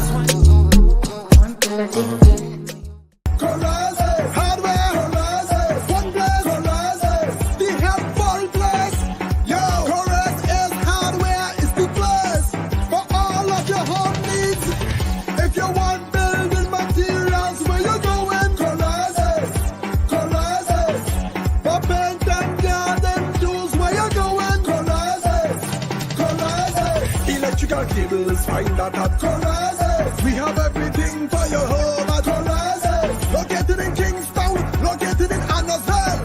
Pembroke, Diamonds and Beckwell. Shop at Corazes. Hardware Corazes. Help for Black Corazes. One Black Corazes. Corazes. Your vision is our mission at Kurtz Optical. Shop today for up to 25% off. And with Ready Finance, pay nothing for 30 days. Book your free eye examination appointment online at www.kurtzoptical.com. Your vision is our mission. Up to 25% off your completed eyewear. Only at Kurtz Optical. Value you can see. Conditions apply. See in store for details.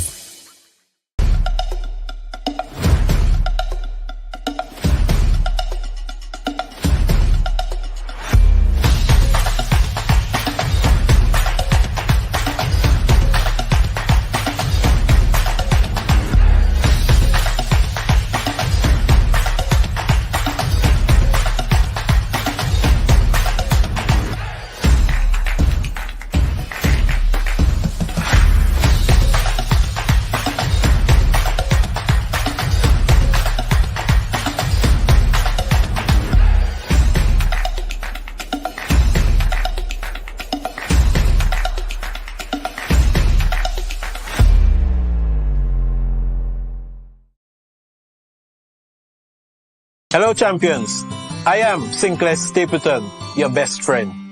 Today I'm here to introduce you to the red and green Lviv fruit herbal supplements. These products are going to help you to alleviate sickness and pains from your body. They contain 5 powerful fruits and vegetables, noni, acai, mangosteen, pomegranate and goji berry. And what they do is that they are going to alkaline your body and help you to get rid of sickness and pains from your body. To get in touch with me, contact me at 784-454-7000. Let me repeat, 784-454-7000. I leave you with this tip. Every time you eat, you're either feeding a disease or you're fighting it. Ciao.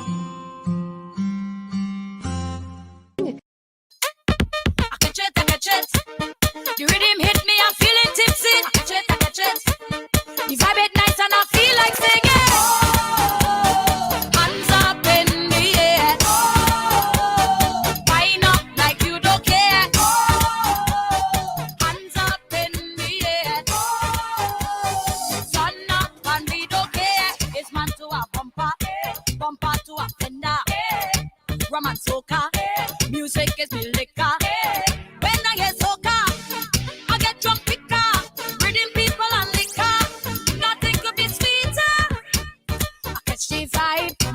got me feeling nice. It's a soca affair, plenty woman and rum in here. The man them looking nice, bartender mixing right. Music hit me, I fly like kites, so high. I catch it, I catch it. The rhythm hit me, I'm feeling tipsy. I catch it, I catch it. The vibe is nice and I feel like singing. Hands up in the air. Wind up like you don't care. Hands up in the air. Sun up and you don't care. It's man to a bumper, bumper to a fender. Rum and soca, music is me liquor. When I hear soca, I get drunk quicker. Rhythm people and liquor, nothing could be sweeter. My oh my, I catch the vibe tonight. There's soca in here, got me high like a drink 12 beer. The man them looking nice, bartender mixing right. Music hit me, I fly like kites, so high. Catch it, I catch it. The rhythm hit me, I'm feeling tipsy. Catch it, I catch it. The vibe is nice and I feel like singing. Hands up in the air. Wind up like you don't care. Hands up in the air. Sun up and we don't care. Wind up, start to wind up. Every year start to wind up. Wind up, start to wind up. Every year start to wind up. Wind up, start to wind up. Every year start to wind up. Wind up, start to wind up. Every year start to see you run for a man, girl. Don't waste the one. For a man, girl. Don't waste the one. And over. Don't waste the one. Wine and go down one. Don't waste the one. Wine for a man, girl. Don't waste the one. For a man, girl. Don't waste the one. And over. Don't waste the one. Wine and go down one. Don't waste the one. Watch this. Girl, man, no girl can wine like you. Hey, hey, hey, hey, hey, hey. Bring it up, man, no girl can wine like you. Hey, hey, hey, hey. All right. I wine it all night, by itself all night. You're looking so right. I just wanna hold tight. But how you so bright? Can't run upon this as you like. It's easy all night, like you doing it for spite. Tick, tack, fuck up, flip on track, cover your wine, y'all. You be living it up, baby, jiggle it up, let me figure it up when you wine, y'all. From your clean, I want you scream. Oh yes, all your wine, y'all. Give me a soul, the money, I can wine, y'all. You do me like this, wine, y'all. Boom. Don't stick. All right, don't stick. All right, don't stick. All right, boom. Don't stick. Don't stick. Hey, don't stick. Don't say a word, girl. Don't you say a word. Just whine, baby, whine up, baby. Don't say a word, girl. Don't you say a word. Just whine, baby, whine up, baby. Hold on, baby. I don't want you whining crazy. I want you to whine it soft, girl. We in this party, in the corner getting naughty. Oh, baby, just whine it soft, girl.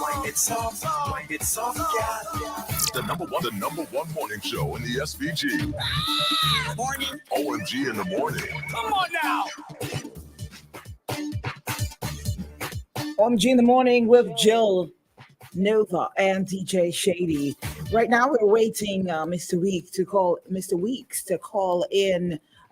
This is time for his segment, and when we step out of that segment, we will be getting into some of the comments and touching on a few different things while we wait for Mr. Weeks to call. Page drop. Oh, what's that? After page drop. Feel free. Ain't nobody stopping you. Love man on radio. Sir Lancelot is in the building. So unless the drop is played, that's the prelude. Okay. Yeah. All right. I got it now. Good morning. You're live in OMG. Mr. Weeks. Hi, Coach Champ. Good morning. Good morning to you, Mr. Weeks. Good morning to you and your team. Nova. Good morning, Mr. Weeks. Good morning, and greetings to all your listeners.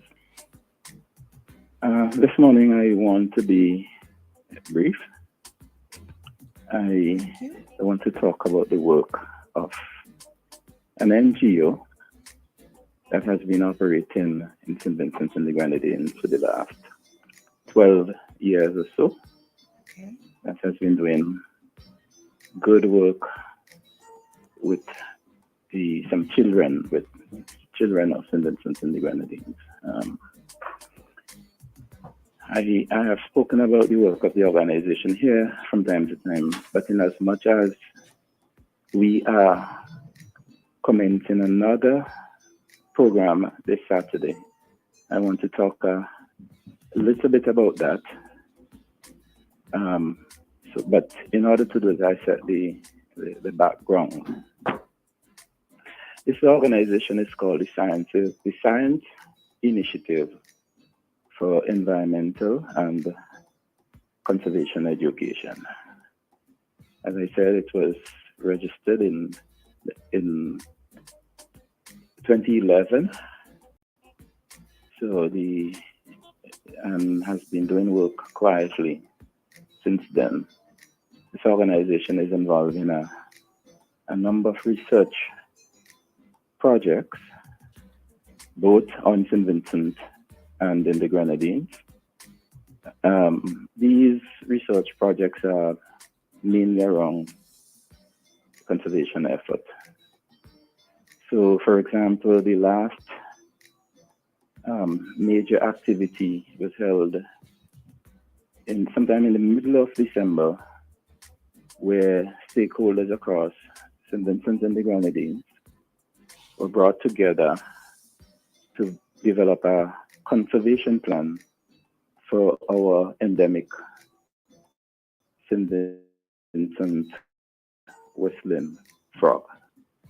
This is a species that many Vincentians may not know that it exists, because sometimes when we talk about frog, we just group all of them together. But this frog is special to us because it's in St. Vincent, and it's in St. Vincent, not in the Grenadines, in St. Vincent. That's where you will find it only in the wild. It lives in the higher elevation of our forested area, and it is listed as, I don't remember the exact category, but wherever it is listed, it needs some attention. And as an organization, we have worked with, as I said, stakeholders, including the Forestry Department and so, who has jurisdiction over our forest, where the frog exists, to develop a conservation plan. And in this year, we hope to execute that plan. And that would include a lot of public outreach and public education. So in the same way that once upon a time, the St. Vincent parrot was taken for granted, and then there was a sustained effort to educate the population about it.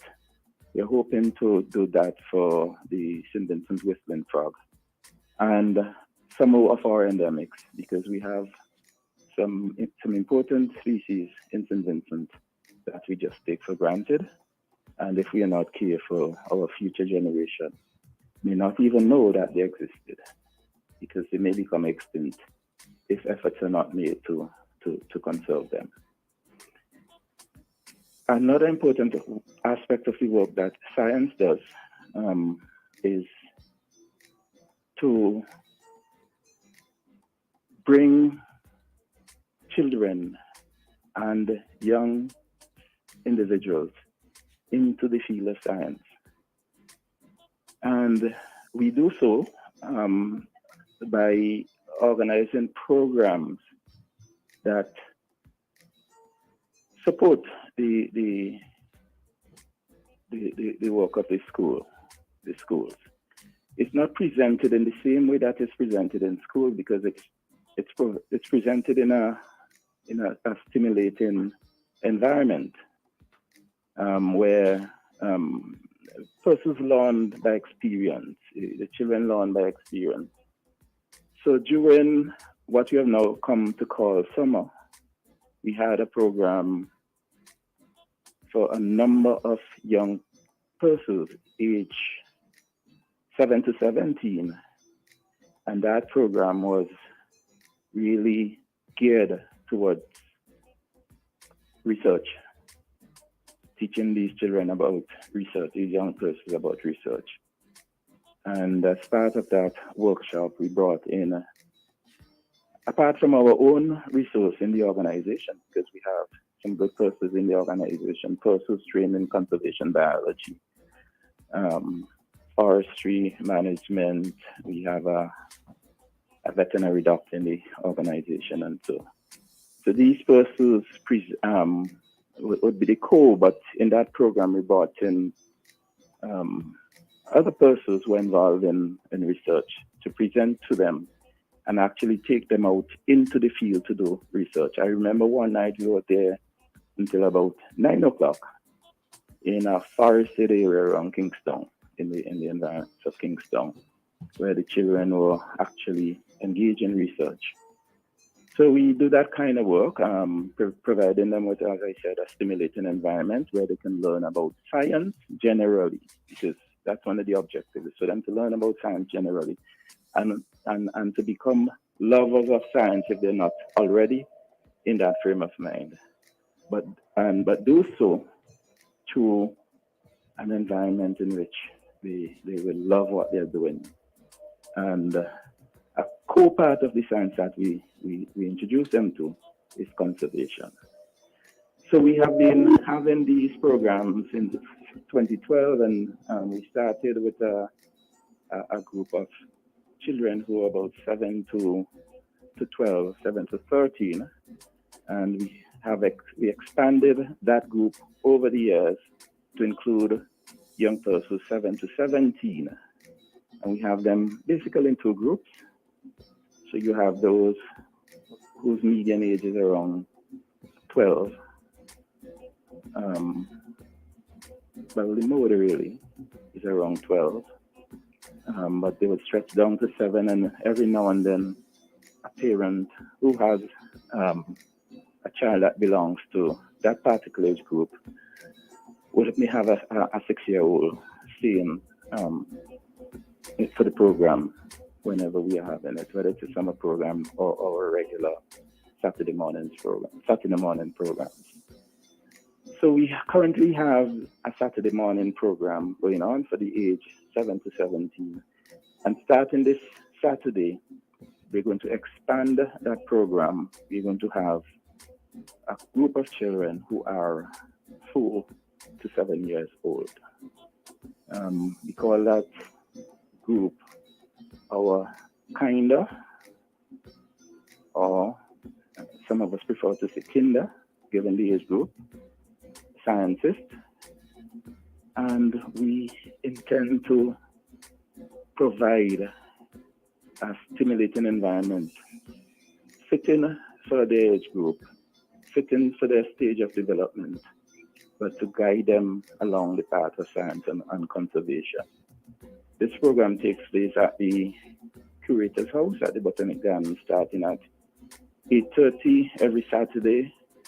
So parents drop off their wards, their children between around that time, 8:30, where the children are we have them until about 12 o'clock. At 12 o'clock, the parents start picking them up.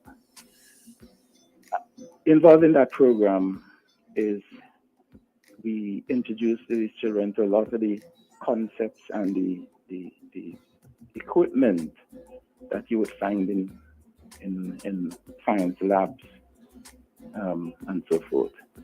So at this early age, we would have these children using binoculars, microscopes, telescopes, and several other pieces of equipment that support learning and getting the children accustomed to what they will use when they are in their regular science programs in school. Over the years, we have seen some good results. As recently as the graduating class of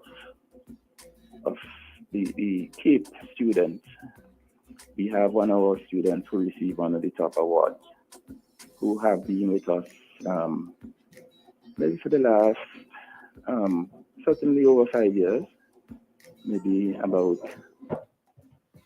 10, around 9, 10 years. young man has been with us, participating in our programs, and he's done well, very well at the Cape. His sister before, some time ago came, who has been with the program as well for a long time, came first for girls in the CPA exams. And we have those two come to mind readily, but there's several others who have done very well in the school's exams, especially exams where they are the final exams at that level of schooling where they are. Persons who need further information, because we have a few more places remaining for the kinder science, and even the ongoing program, the junior sciences program, which continues as well from this Saturday. There may be one or two places. So parents, guardians who would like to access this program, I would encourage them to visit the Science Initiative Facebook page. Information is available there. Or they can call the number 593-3763 and they would get further details in terms of registration and so forth. And that's my contribution for this morning. All right. Mr. Weeks, do you have I've been listening to you. Do you have a program on the information station? Sorry, could you repeat? Do you have a program on the information station? Do you What currently have a information program? station? I was trying to avoid saying NBC. If we have a program there? If you, yeah, in terms No, of... I don't interact with NBC. I have some issues with NBC in terms of their policy. Our I was trying not to call their organization. name. I was trying not to call their name. That's why I said. Yes, I understand, and I'm sorry, but I just didn't understand. I consider NBC to be a very important national resource, funded significantly by the taxpayers of St. Vincent and the Grenadines. And I've said here and I've said elsewhere that taxpayers should not provide NBC with funds for them to compete with the private sector radio stations. The management of NBC should understand their role in our Vincentian society, and they should elevate themselves to stand above the rest and not to compete. They should be supporting the other radio stations, whether it's Boom or whichever one. That radio station, our national radio station, should be supporting them and providing training and so. So I personally do not engage with NBC, but our organization does. As recently this morning, I was listening to one of their programs, and I heard in one of the programs information presented on some of the work that we're doing. I don't know if that's what you're referring to, but that was not a science program. It was not my program. That's one of the regular programs that, based on the work that we have done recently, the information was being presented to the public. I don't know if that answers your question. All right. The reason I asked that is because I think the information you presented this morning, your contribution this morning, it is needed, right? But it is needed on I know you were just sharing this information for the public because I really don't want you to get me wrong.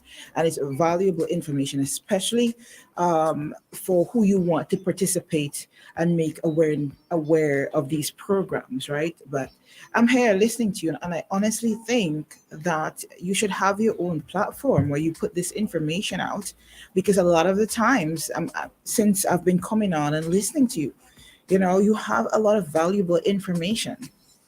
And I think the problem is why we don't know about some of the things that you talk about. is because of your platform. You know, maybe that's something that you can consider. Getting your team together and really, because, for instance, the stuff that you spoke about with the botanical garden, you understand, that's information that we need, especially, and I think this is what we miss sometimes. We need to target the children at a certain age. We need to get them interested in these things. We need to get this information to them at a certain age. You cannot wait until they reach in college to give them certain information. That by that time, they have no interest in it.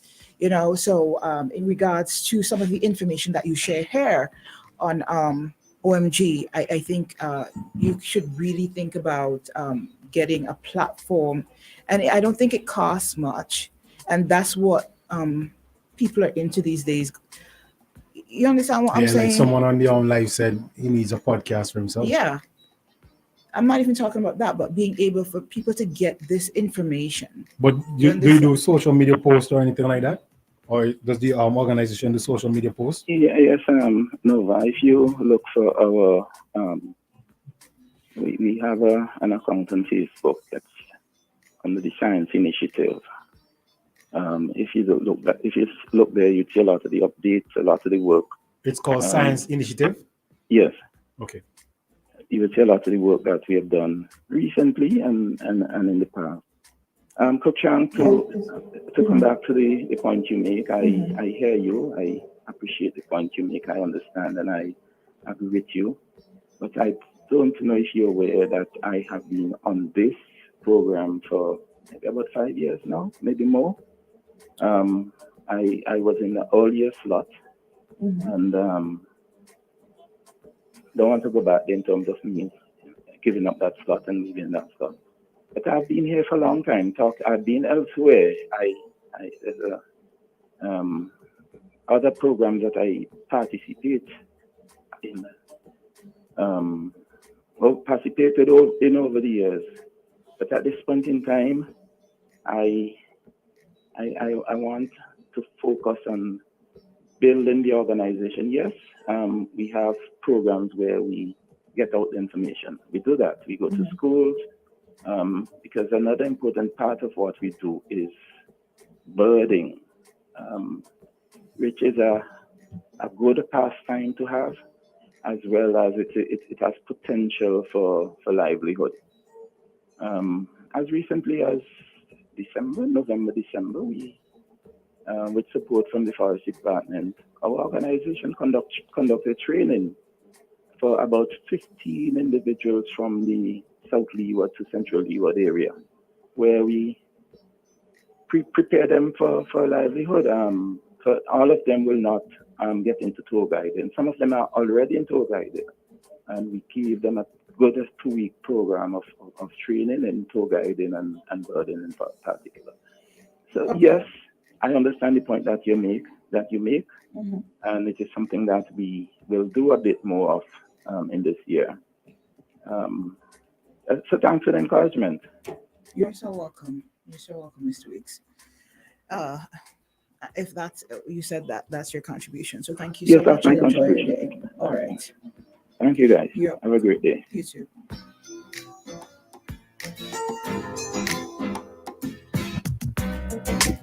All right, folks. It is now 10 minutes to 9 o'clock. Giving you a quick reminder coming up at 9 or 9:30.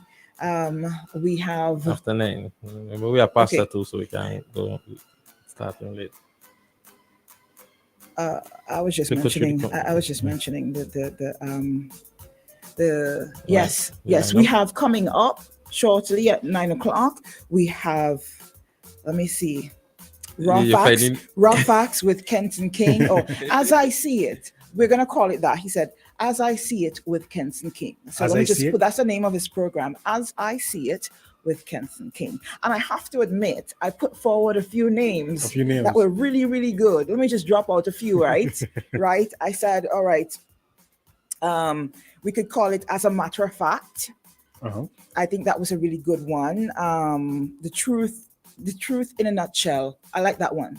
The Truth in a Nutshell with Kenton King. It has a good ring to it. Or Defeating the King with Kenton King. And the third one was Breaking As down I Big See Red. It. And the fourth one was Raw Facts with Kenton King. Bring it down, Big Red. So She don't acknowledge I want to talk, bro. he went with As I See It with Kenton King. You know, because it's his perspective, and we want to get that out there. This is Kenton's perspective, and most of the times when we have people come on, it's basically their perspective. I want to remind folks of that. These people on the live is killing me this morning. I swear. But why is Bert Alexander? I don't think your name is just Bert. Is there Must another be part? Albert or something. Yeah, if that's it, but you are too What much. from Sesame Street? But you see, Ollie, be careful now. Ollie ain't gonna make but come and drop any jokes on my name. I don't want he start with the Jack and Jill up the hill and all of that. You know how people are. But you must behave yourself in it. Boy, Winston, you too, and Winston. Yes. But I wonder if Bert and Winston hang out. They seem like they I have a feel good like they do, relationship. yeah, because they're going hard on this life, boy.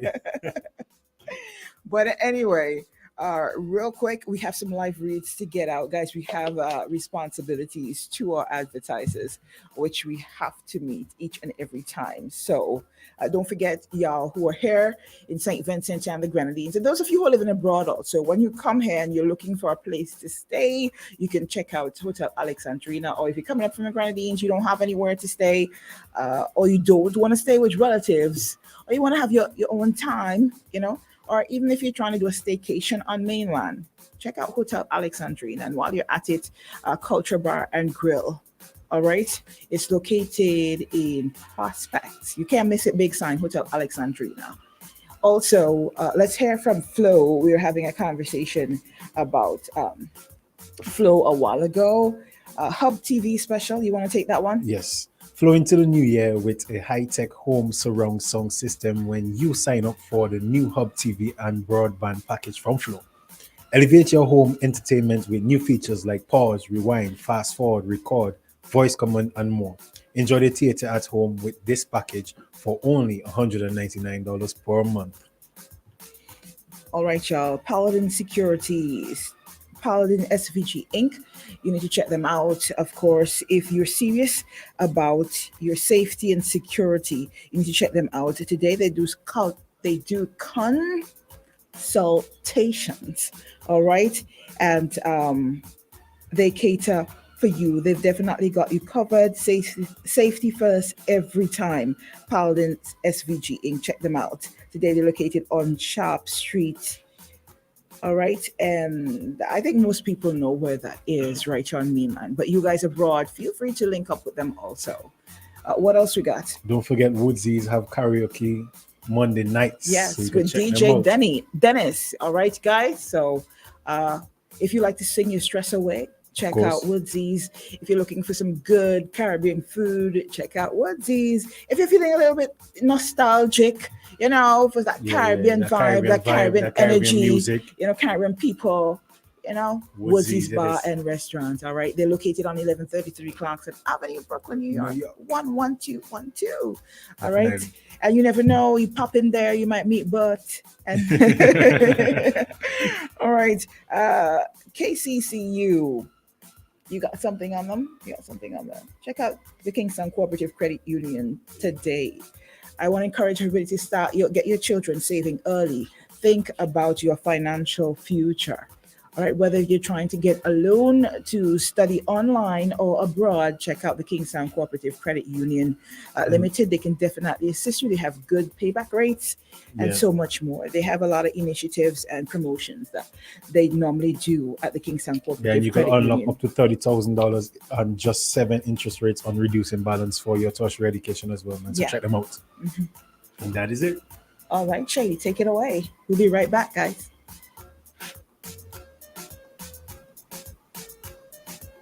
Get ready. Nah. Because I don't mind reading out some of these comments. You know, I thought you were gonna do that. I'm We're now ready. a couple Yeah, minutes to the top. let's do that then, because I'm ready to get some of these comments out. They're fire. In terms of what Jomo had to say I really can't. I have to scroll up. All the way up. Maisie, good morning to you.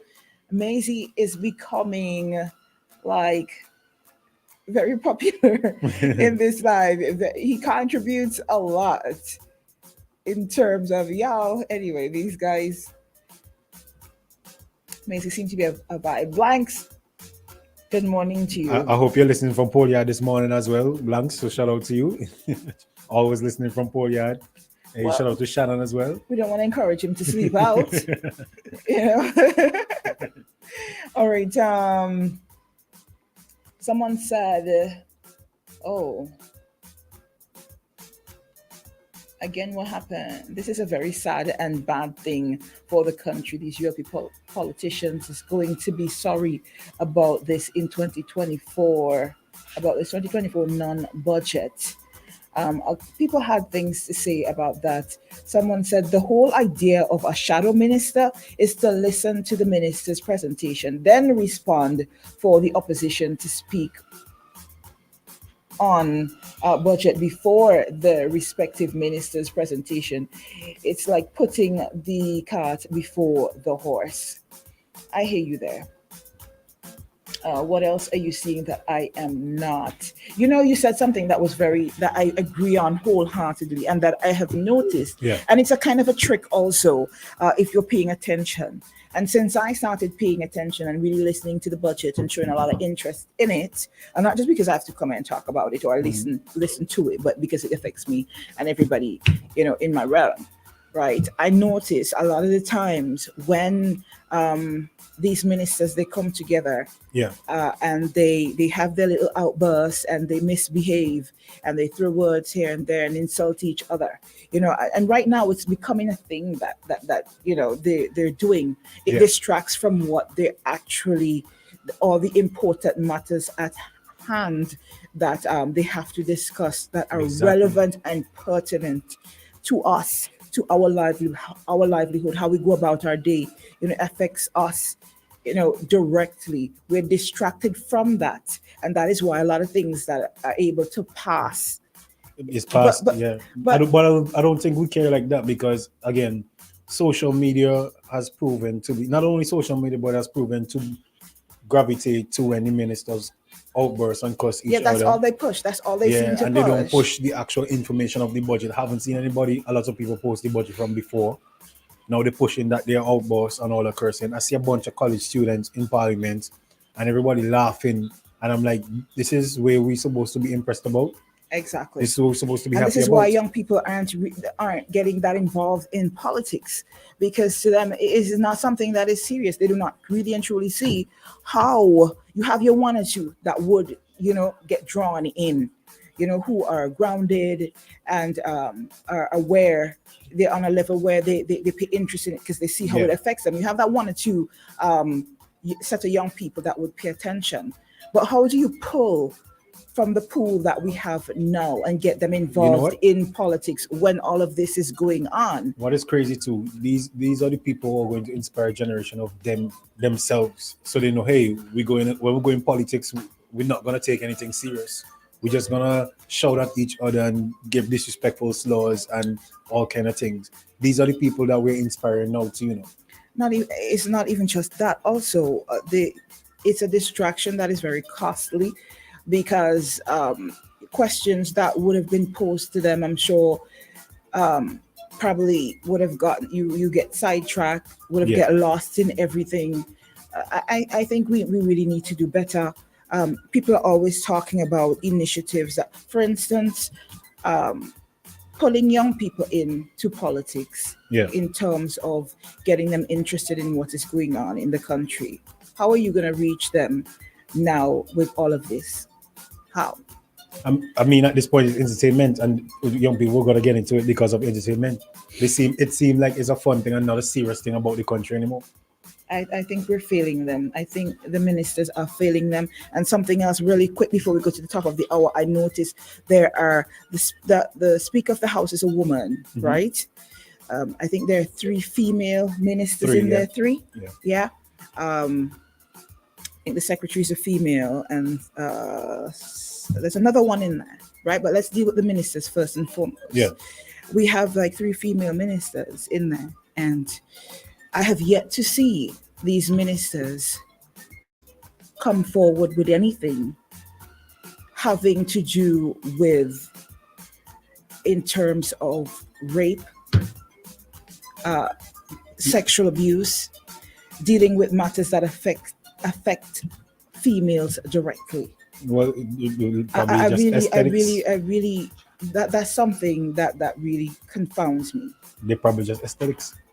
But caller, I know you're calling. We're gonna go to the top of the hour. When we come back, we will get into it. A question was posed to me, and it's something that I noticed. Do the Speaker of the House, as a female, have the full respect of the ministers that are majority male? I don't think she's being shown the proper respect, and she order. Yeah, she struggles. She struggles to keep them under control. Sometimes I'm listening, and it's like they're not even paying attention to what she's saying. Just continuing. They're back and forth, and she's just screaming across the room. So, honorable members, she's just saying that. I'm on my feet, honorable members, and she's just carrying on. No respect whatsoever. So that's something else we can touch on when we come back. But right now, we're gonna go to the top. Boom 1069 is trending. Blazing on the air at 1069 FM.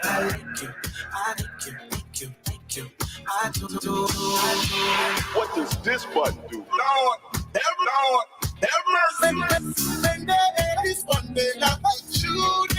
On your phone or device at tunein.com or on Instagram, Twitter, Facebook at Boom SVG 1069.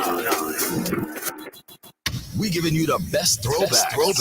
I love it. On 1069. Okay, this one dedicated to all of the hot girls them. All of the hot girls them when I borrow people things. Hi boy, some y'all can't wash, them can't cook, them can't do a thing out the house, man fling them out the road, man dash them out. Hi boy, them can't wash, them can't cook, them can't do a thing out the house, man fling them out the road, man dash them out. Watch this, live up in style of a whole of them and I'm from floor, then I stop sleep and if people no cook, no phone them pack up in the house like a sardine pan. Them kill left that two girl when I stop from climb. We live up in a style from a long time. We move forward and them not look behind. Here we come and a focus on the punchline and sing. Them can't cook, them can't wash, them can't do a thing out the house. Man fling them out the road, man dash them out. Hi boy, them can't wash, them can't cook, them can't do a thing out the house. Man fling them out.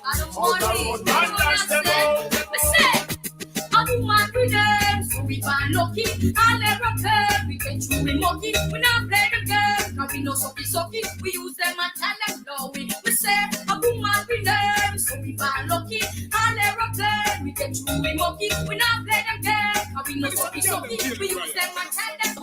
Sure! Why come on, good and a woman of God? Why you spread rumors, your whole shelly song? Jenny say that I can see a post be a clock. I'm coming come pick up and round up and call.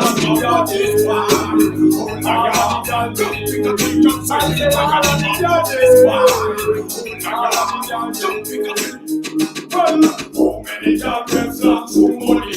Many. How many targets are too money? Many. How many targets are too money? Many. How many targets are too money? Break up and feel how it up and easy. How can you let your life for the sweet? How can you go out and watch for the easy? Can't be a dog out down the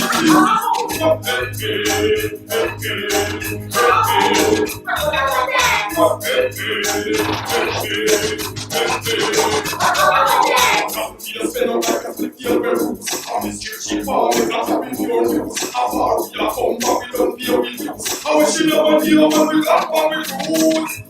Because the Lord says she lose. We might not bring back the shell them shoes. You can follow me now with the mighty push. If you don't Lord sorrow in a boots. And the last bit of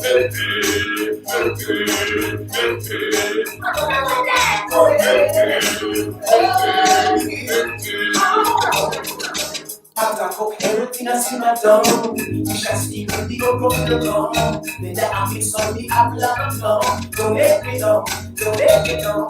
Make sure you fit and be ready when you come. I'm like a lion, it's a boy I can't down. And if you give a mix, back down. Make go down. Bad boy in the bed. Yeah, me no afraid you could bring out your friend. Me never go be I was stand up till the end. I feel I will take out and get some bite and swim. Bad boy in the bed. Yeah, me no afraid you could bring out your friend. Me never go be I was stand up till the end. I feel I will take out and get some bite and swim. Fish stuck in a banana. Girl, so quick, come and I stop in a party. Stepping up a freezer, just still off the top. Exercise on a train like soldiers with 20 miles like a big truck stop. Don't walk the west side, pick up the sugar.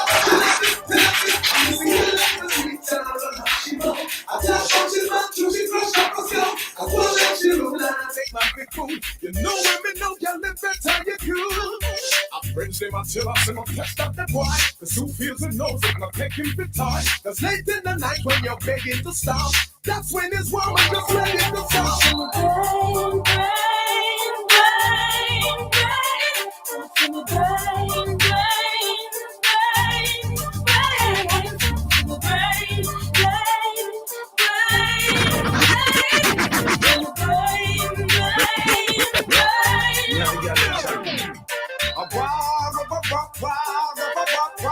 What them really fighting for?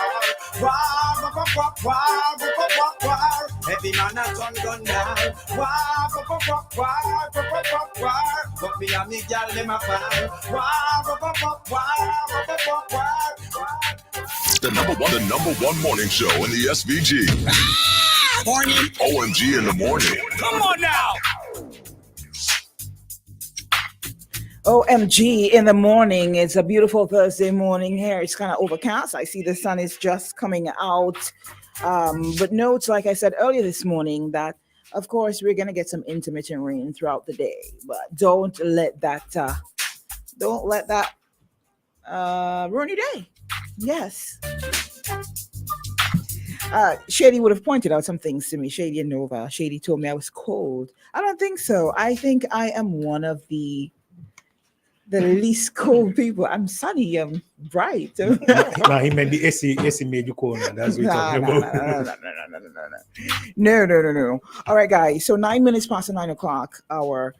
Real quick, like I said before, in terms of the representatives that we have in the House of Parliament, and like I was telling Kenson yesterday, or highlighting, which we all know, I don't know if we've forgotten, but they're there to represent us. They're there to speak on our behalf, really and truly. Yeah. That's what they're for. They're supposed to make sure that bills and laws don't pass that can affect us in help me with the word right now, in a bad way, basically, right? You know, there's a common man out there who does not necessarily fully understand all the logistics of what goes on, right? But we vote and we ask you to represent us to the fullest to make sure our best interest, that's the word I was looking for, our best interest is represented.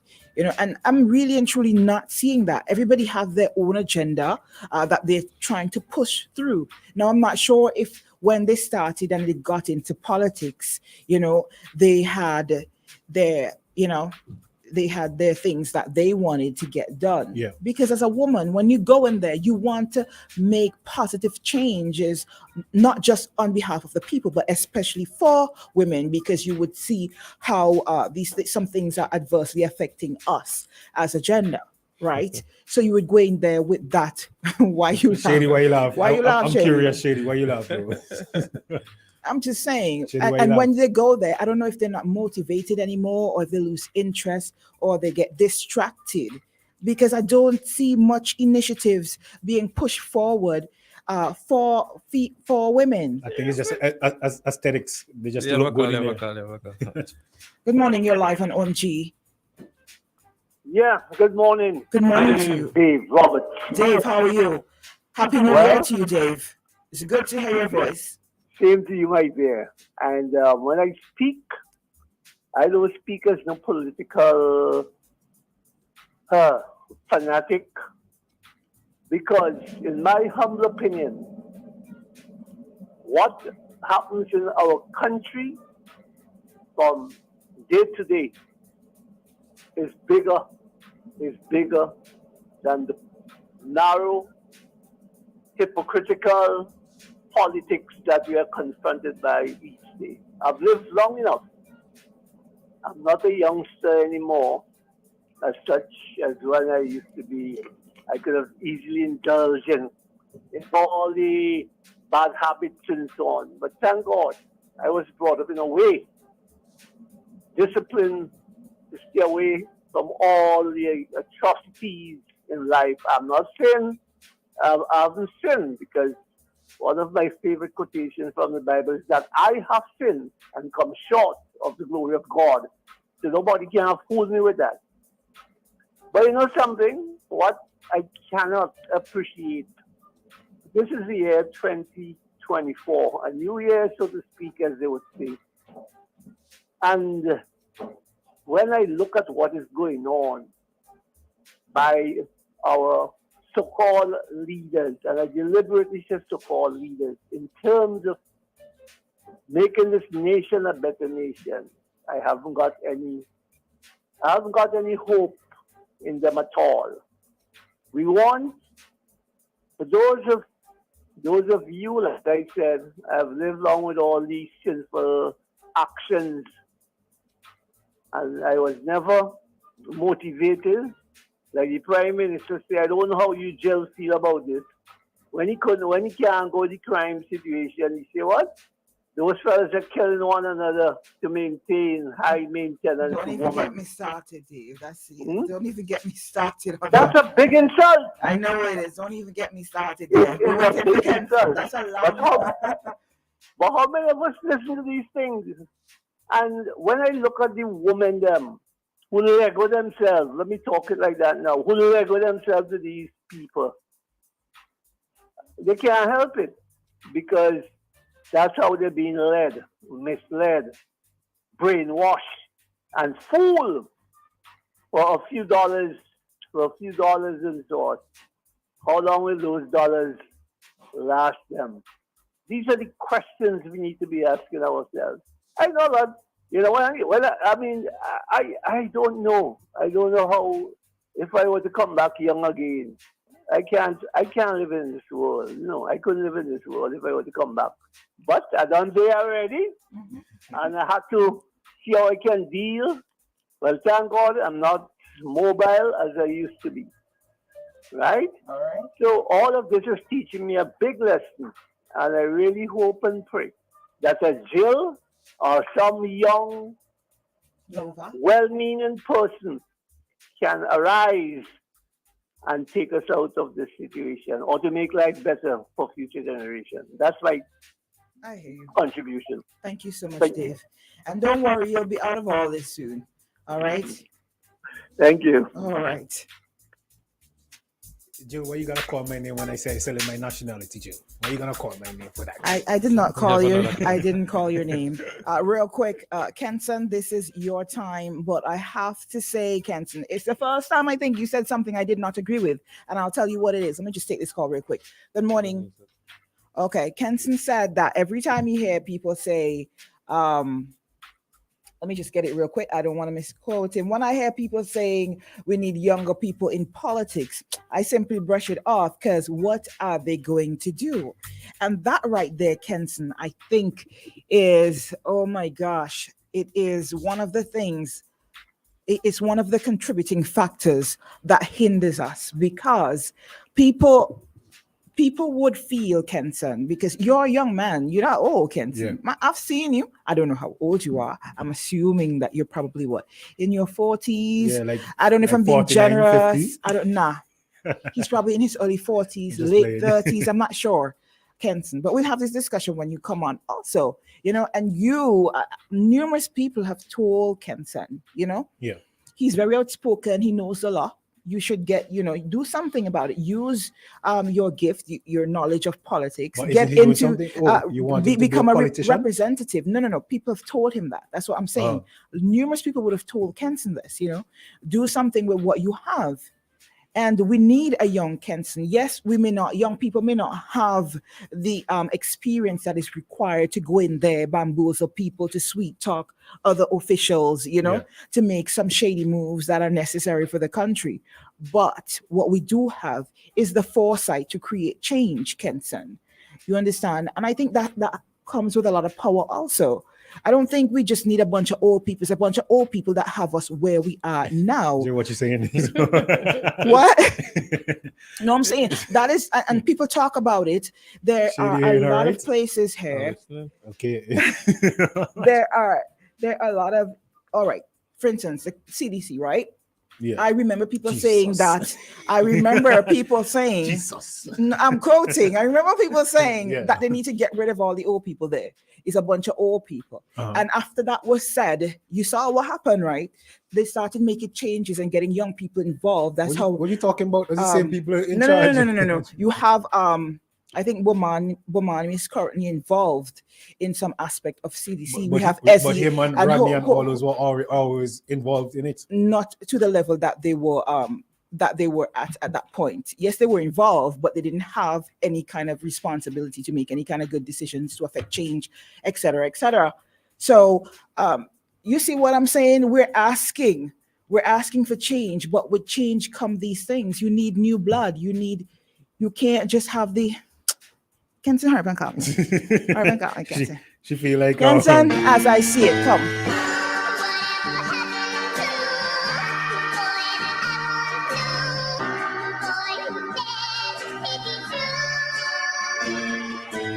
I want to say thanks to those who voted for Labour, but now a ball.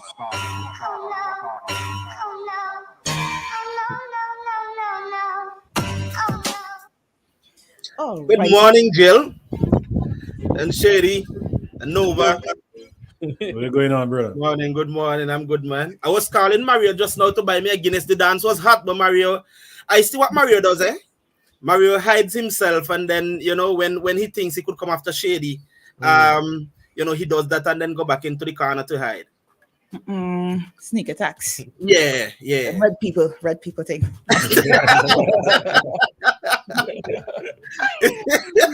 Yeah, it's a red thing.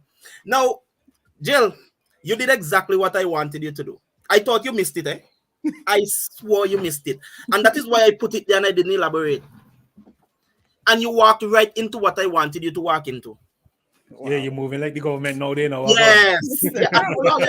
I studied Big Red, you know. I studied Big Red. And I swore, look, I'm being God honest here. I swore that nobody saw it. And so I'm glad you came, you brought it, Jill. So let me deal with that before I go where I want to go.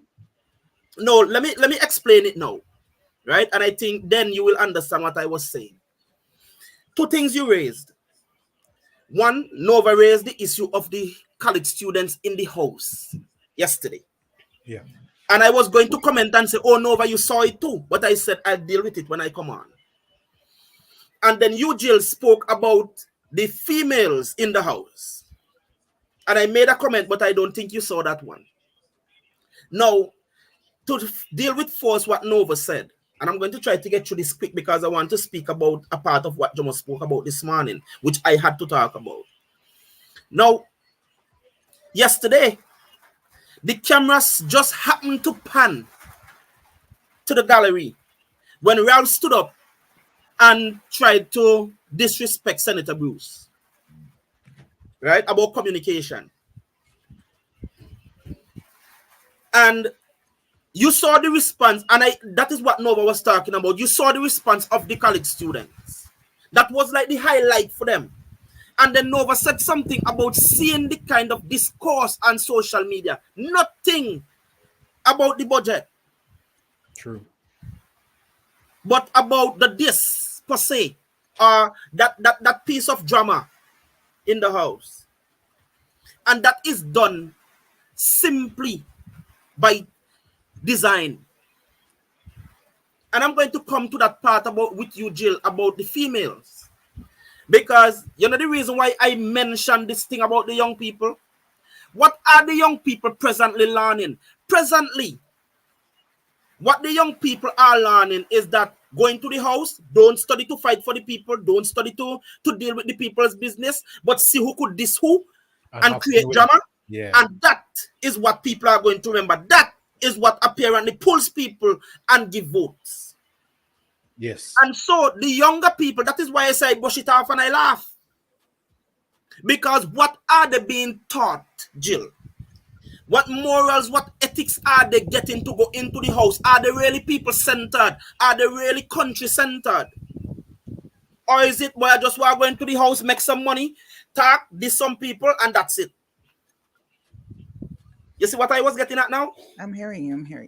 And that is why I said that, because most of the discourse you will meet, that is why I don't have too much political one-on-one discourse with a lot of people, because they don't even know how to talk policy. They don't even know what policy is. And look at this thing with our most educated, those who we will look at as most educated, our college people and so forth. Do you think you can take any of these people fresh out of college and say, let me put them into politics? It's possible, though, Kenson. It's possible still. It's possible. I'm not saying that you won't have the in-betweens, you know what I mean? But on a whole, when you look at the majority and what the discourse you hear, the kind of thing, you know what I mean? Yeah. What are we really putting to them to say, well, okay, it should be country first, it should be the people? Because, look, all of our institutions, our democratic institutions, have been corrupted. Every single one. And we are seeing where even in the house, there is no respect for the Constitution. So what are the young people learning? To be disrespectful. Exactly. Now come to this thing with the females in the house, Jill. That is why I told people, it is all about optics. Ralph bringing in these young women and so forth, it's just optics. Nothing else. There's not going to be any change. You want to know why? Two things. It is going to be Ralph and it is going to be Ralph. What do I mean? Presently, Ralph is still the head of the ULP. Every single person who gets there, look from the oldest man in that party to the youngest person. Everybody looks at Ralph as the ultimate leader. Nobody challenges him. What he says goes. And that entire party is made in the image of Ralph. And everybody comes in and you have to conform and abide. So all of these so-called young people and young women, they are just an extension of Ralph. Think about the Communist Party. When Hitler was in power, it was the party force and the leader. Country and everything else was last. It was the leader and the party. Just as we are seeing now. What did they do? They have an institute now, a political institute, where their young people have to go in there. You know what they're going in there for? To be brainwashed, Jill. Nothing else. So even though Ralph Gonsalves is not here in the flesh, even though he dies, guess what? Ralph Gonsalves will still be alive. So don't expect anything from any of these young women in the house independently. None of them. Yesterday, Camilo disrespected every woman in St. Vincent and not a soul picked up on it. I think I missed that one. Well, let me explain it to you. I think it was Dr. Friday or somebody else was talking about the length of time that they spoke. And he came in on it. And he said, if more women were in the house, or until more women are in the house, then they will decide who is longer than who. Oh. That's what we're there for, to be sexual. Okay. And nobody called him out on that yesterday. And no female stood up. Not a female stood up to that yesterday. So when I hear people talking about empower females and this and that, and we are powerful females and we have to empower what? Do what? They're to mouth off and sound important, sound intelligent, while saying nothing and doing nothing. And when I heard that yesterday, I was like, nobody picked this up. Nobody heard this. Nobody's going to talk about this. I scored Facebook to just see one female mention that, and not a single person. Not a single. I missed some of it because I was asleep. Now, here's the thing, Jill. And I will always tell people, I don't care what they say. Jomo is a man of integrity. I don't care what they say.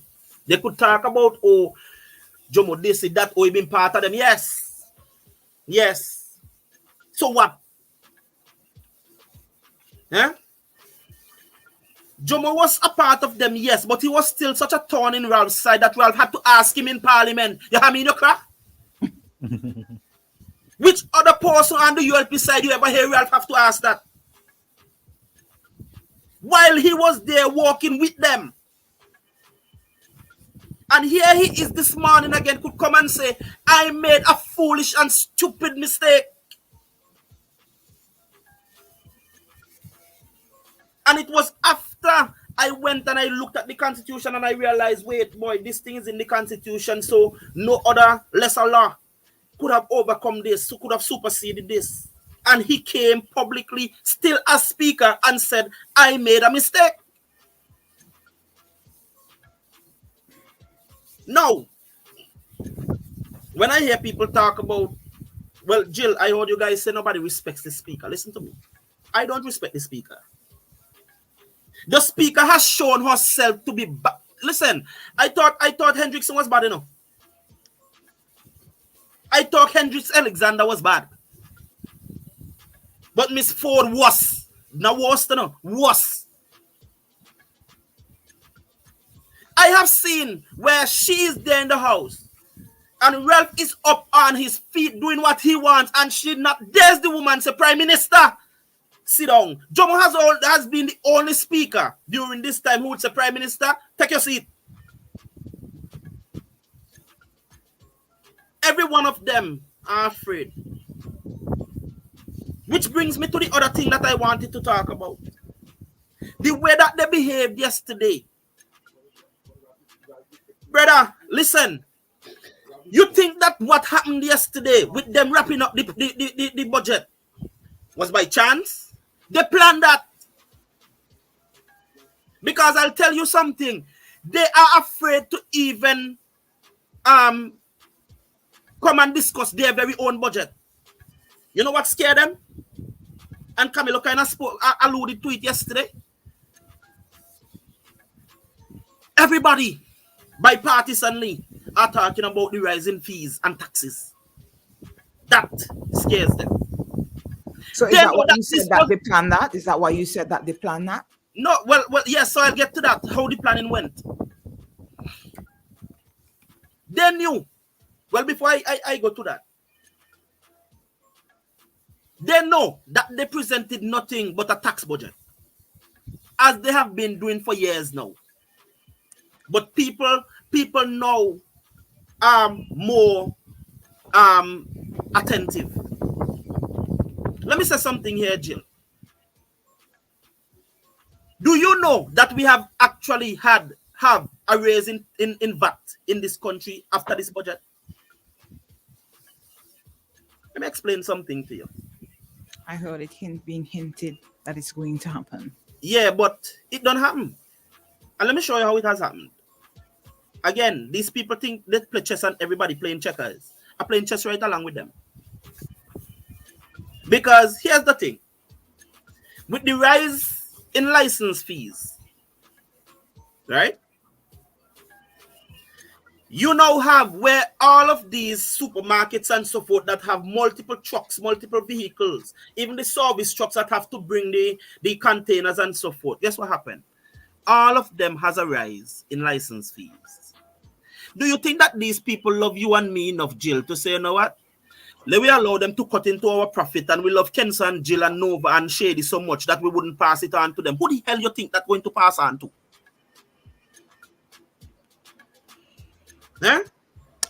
Automatically. And I said to a friend last night after classes, and I'm going to say to you guys here, go to the supermarket. Please, I beg. Go to the supermarket and mark the price of certain things now. And then after May 4th, go back to around like May the 5th and see if you have not seen an increase in the prices of those things. Yeah? You see, let me show you how VAT is going to get an easy increase right there. You pay more money, it is more VAT you're going to pay. Isn't that simple? Of course. 16% of $50 is less than 16% of 60, right? So the 16 might still be there, but it's on a higher cost. You see how simple that is? So every person down to the dog on the road eating dog food, paying VAT, a higher VAT. And they believe that every single one of us out here sit down and caught up with the dotish drama that they want to bring. You see what they did yesterday?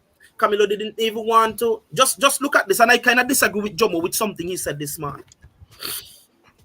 Because what I see is that the ULP wanted the NDP to lay the budget for them, so that they could debate the NDP. And what the NDP says. The NDP has been putting out plans for years in the house. For years. I remember one time the NDP had an alternate budget,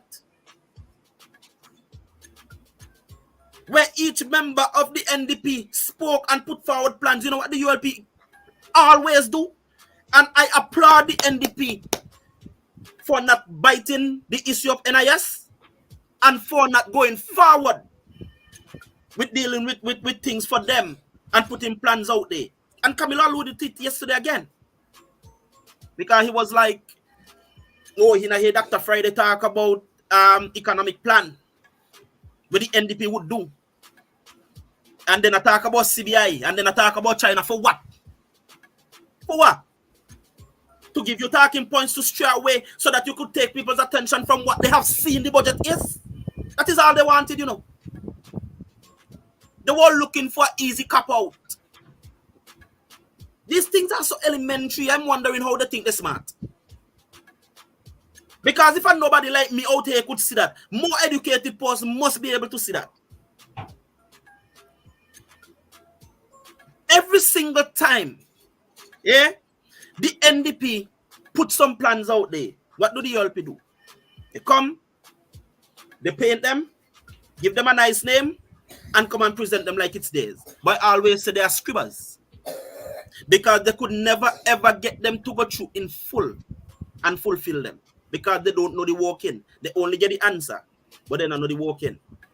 Kenton, let me interrupt you real quick and give you an opportunity to address this comment by Carl Richards. He says, Kenton, you're talking I'm rubbish. reading Carl Richards. You may pay more I read it. because of the... Oh, you read it? I don't pay attention to people like Carl Richards. People like Carl Richards are just idiots in my book. I don't pay attention to them. Because they don't live in St. Vincent. They run out of here and want to dictate what is happening here. I don't pay attention to people like those. And he always comes and try to draw me out, and I refuse. Jill, they are below my standard of people that I would engage. All right, let's be classy about it. I know I'm not classy. Be classy about it and move on, because we I'm have not Dr. classy. Richards coming up, and I want you to get out all your points. So the thing is this, that you have a government, you have a prime minister and minister of security who did not even come and deal with his portfolio. He did not even come and debate his own budget. That not tell you something? A man who love talk, who love to hear himself. That should tell you something. Because you know why? He knows the barrage that was to come. What plans have you heard in this budget and this parliamentary session as to how we're going to go forward to fight crime and solve these crimes, these murders that have been happening? And this is something that is severely affecting our country. That is my point, Jill. Our productive sectors, what have you heard? All you hear Sabot to come and say how try to lie again to say that we exporting the most food and livestock. You know what I mean? And so forth. Now here's the thing. And it's Jill, these things are so simple. Because when you only sell raw material, you don't make no money. You have to add value. Where are all of the factories we were promised? The meat processing plants, the agro processing plants, where are they? Because if the 700 cattle that they might send to Grenada are what? We could have had a meat processing and packing plant here. Put a brand of St. Vince on it. Here's where the government is to partner with the private entities here and get this going. And so therefore St. Vincent's grass-fed free-range cows and meat and dairy would be a name out there. It would be a brand. Because they can prove that they are grass-fed. They can prove that they are free-range. They can prove that they have no type of where does call it again? Chemicals, etc. Yeah. Exactly. Right? And that's the thing. Because if we were to add value to these things, Jill, 1, employment. 2, cheaper food for Vincentians. 3, an industry that is actually bringing in money to our country. 4, we would have been making the money, adding value, and others have to buy. Now we're sending them to Grenada. You ever heard the word abattoir being spoken here? Abattoir. It's a word I've heard before. Oh, yes. By the said Minister of Agriculture. They can't build an abattoir here. We have been promised an abattoir for years. And even during the time of eruptions, it came up again.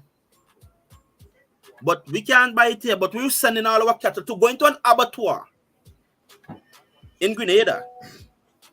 Yeah? And here we are. Can't do one for our own. And then come and try to gaslight the farmers to say, oh, the farmers are not producing enough cattle for our people here. And you come as Saboto facilitating the selling of them wholesale outside the country. Tell me, how dotish can we be? Again, I say, Jill, these people, when they sit in the house, or they're on a podium or something, they're just watching down and seeing a whole set of niggas down there in some granny dress and some grandfather pants and things saying, yes, massa. Yes, massa. We sick, massa. That's all they see. Plantation people. Yeah? So when you have, and this is the thing, Jill, we are at a place, and I said it in a comment, and I'll say it again. We are living under soft socialism presently. Overt in some sense, because you're seeing it. But I'll tell you this.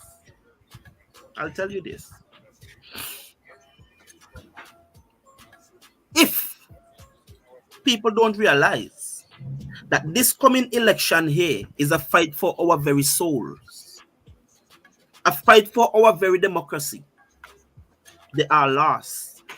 Because I'll tell you this, give this regime another term and you will have full-blown authoritarian communist socialism here.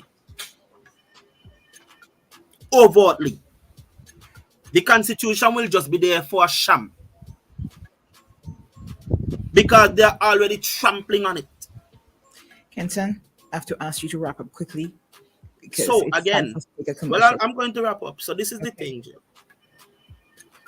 We the people need to take back our power, stand up to these people who we put there as representatives, who think that somehow they are the pigs of Animal Farm. Let me show them that we could slaughter them now. Let me show them that we could take the power now. Let me show them that they are there at our behest and we can take it.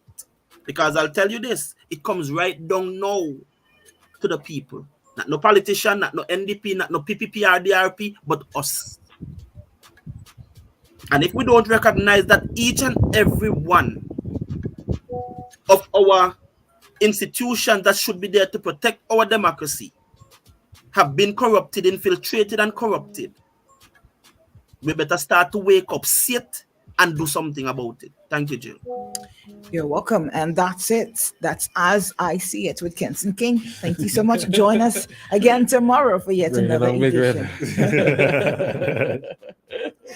All right. So enjoy the rest of your day, Kenson.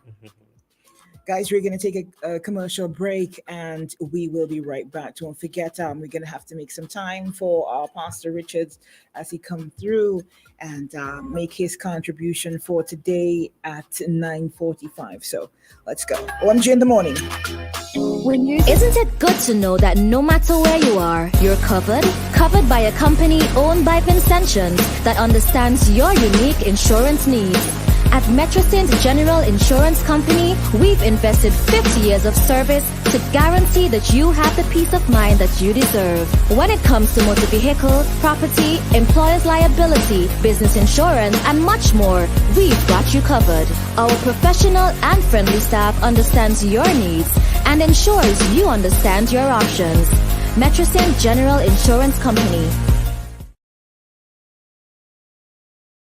Welcome to Lane's Hardware Plus Arnoldsville for convenient shopping and parking. Where are we? Turn off at Arnoldsville Technical College Gap. One-stop shopping for house and home. Harris Cement at great prices. Lumber 2, from premium to regular. Value for every pocket. Steel also at competitive prices. Hardware Plus, tools of every type, household appliances and furnishings, paints, goods as far as the eye can see. Hi, my name is Carol Laborde. I manage a tool aisle. How may I assist? Hi, good day. I'm Ashwin. Paint is my business. How may I help? Hi, I'm Kayla Bullock. I'm in home decorations and appliances, and I would love to help you. See, I told you everything. See you soon. A warm welcome awaits you. Hardware Plus.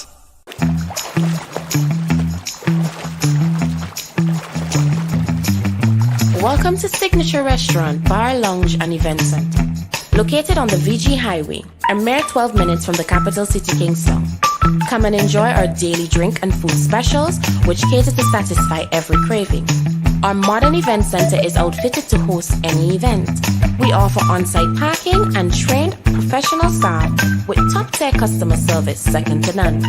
So whether you're looking for an after-work line, Saturdays at the pool, or romantic Sunday dinner, contact us today at 1784-456-6518. Beautiful things don't ask for attention.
If you give me body, I won't tell nobody. Valley girl, she West Coast. Now she want me pool skirt, so me pool skirt. Tell her girl she West Coast. You see it's obvious, sensational. Yeah. What didn't I do for you, girl? And I know, I still fall for you. Love like a riddle, yeah. Give me the clues to the riddle. Oh wow, oh, laugh just a little, yeah. Life's pretty sweet, can be bitter. It's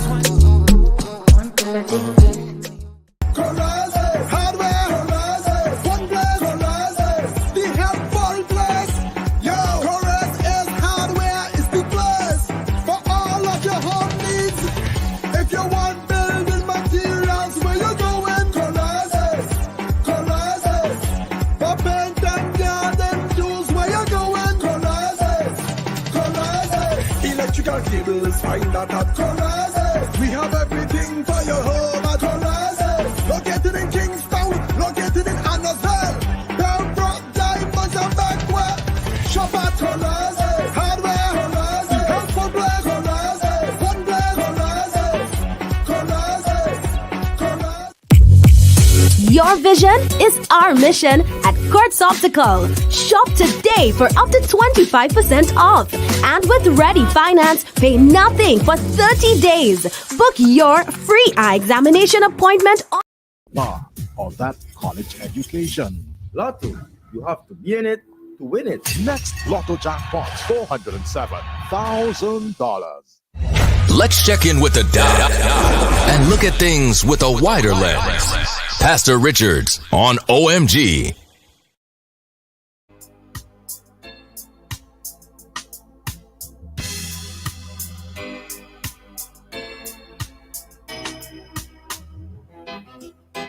All right, let's widen our lens. It's time to check in with the doc. It's OMG in the morning. Good morning to you, Dr. Richards. Welcome inside. Morning. Let me know if you can hear me. If not, I will switch to landline. Are you loud and clear? Okay. If it gets messed up, just let me know. I will switch to landline. All right. No problem. Okay. Yeah. Good morning, everyone. I've started this week. Actually, didn't get too far, but I started this week. Basically, to think about what you say. Think about what you say. And my premise for this is that, oh gosh, we're becoming a nation of talk. I mean, that's not meant to be an insult or anything. It's just that, yeah, we really do talk a lot. Never before have we had such opportunities and outlets to ventilate, whether by social media platforms or on radio, calling programs or Mobby Shop, Rum Shop, whatever. We talk a lot. Jill? Excuse me. We okay? I'm sorry. I'm so sorry. Excuse me. Yeah, we talk a lot. But I don't know. I just want to encourage us. I'm not saying don't talk, I'm just saying think about what you say. And I think I started this week by encouraging us to seek the truth. Sometimes you hear things in relation to an issue, in relation to an incident, in relation to a happening, in relation to somebody. Maybe you might hear something about Jill, for example, or somebody else. Don't repeat it. Please don't repeat it. And even if you see facts that seem to support it, get the wider truth. I said. Sometimes what you hear may have been cherry picked and, just one angle. And so you need to pause and get a better picture, get a fuller angle, meditate. If you know the person well, or if you know about the incident well, whatever, get more detail before you react to it, before you say anything about it, right? Jill? So that was the first thing I said. And then the second thing, which I intended to say yesterday, but I did not get around to. And that's why I tried to make sure that we were on time today, because I know you had a lot you wanted to get out. Well, yeah. Well, the next thing, apart from being truthful, and by the way, this is not the first time I'm doing this on this radio. Every year, at least once, I remind people of these things, how you should, because I think we will be a better people if we are more responsible with what we say / write. So the next thing is that you have to ask yourself, well, what I'm about to say, what I'm about to write, whether it's on the Facebook feed right now for Boom, the Facebook feed right now for Boom, or a message that you're going to send in on WhatsApp, or something you're going to put on your post, is it helpful? Helpful. In other words, is it beneficial? Does it edify? Will it make things better? And sometimes also how it's going to impact the audience that you're putting it out to. Yeah. Jen, I'm going to say something you might disagree with me, It's okay. That's what a conversation is, agreeing and disagreeing. We're supposed to go ahead. Even when something is true, should you put it out there? I'm sorry, could you repeat that? Yeah, even if something is true, let us say about what happened in Parliament, or okay, take that off. About government, about the country, about the people. Even if it is true, should you necessarily discretion must be used? Like you said, ask yourself the questions that you put forward just now.